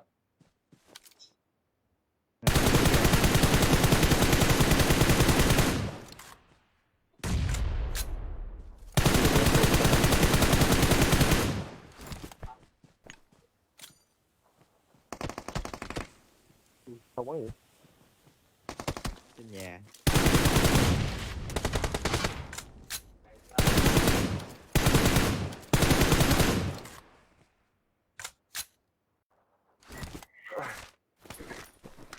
Bắn bay cái giáp. Có xác anh. Có xác anh hổ làm hết đạn lấy xác nổ tiếp. Nó ngồi giữa bon này bắn không thấy không khoái rồi. Kìa trên đồi một đống chết kìa.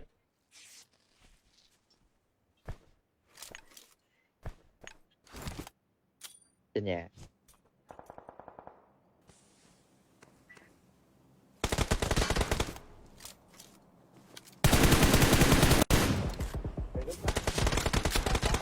Táp bên đi.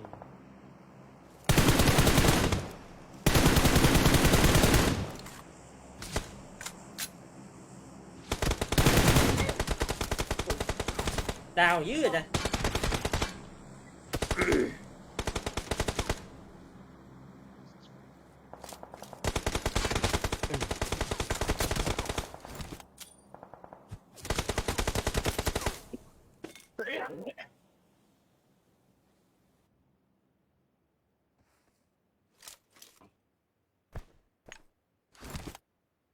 Xe xuống.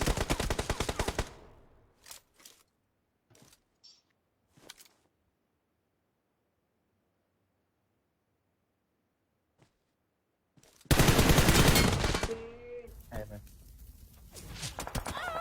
Ui. Xe khác nữa. Có nhiều xe quá. Nó đi nó mất. Tùm lum hướng luôn.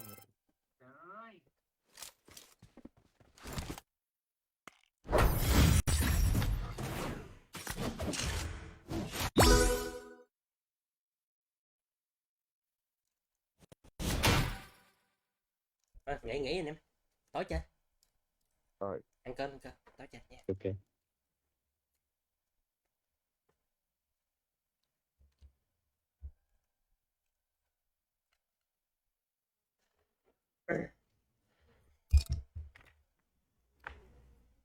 Tí nha, có hay mắc hình.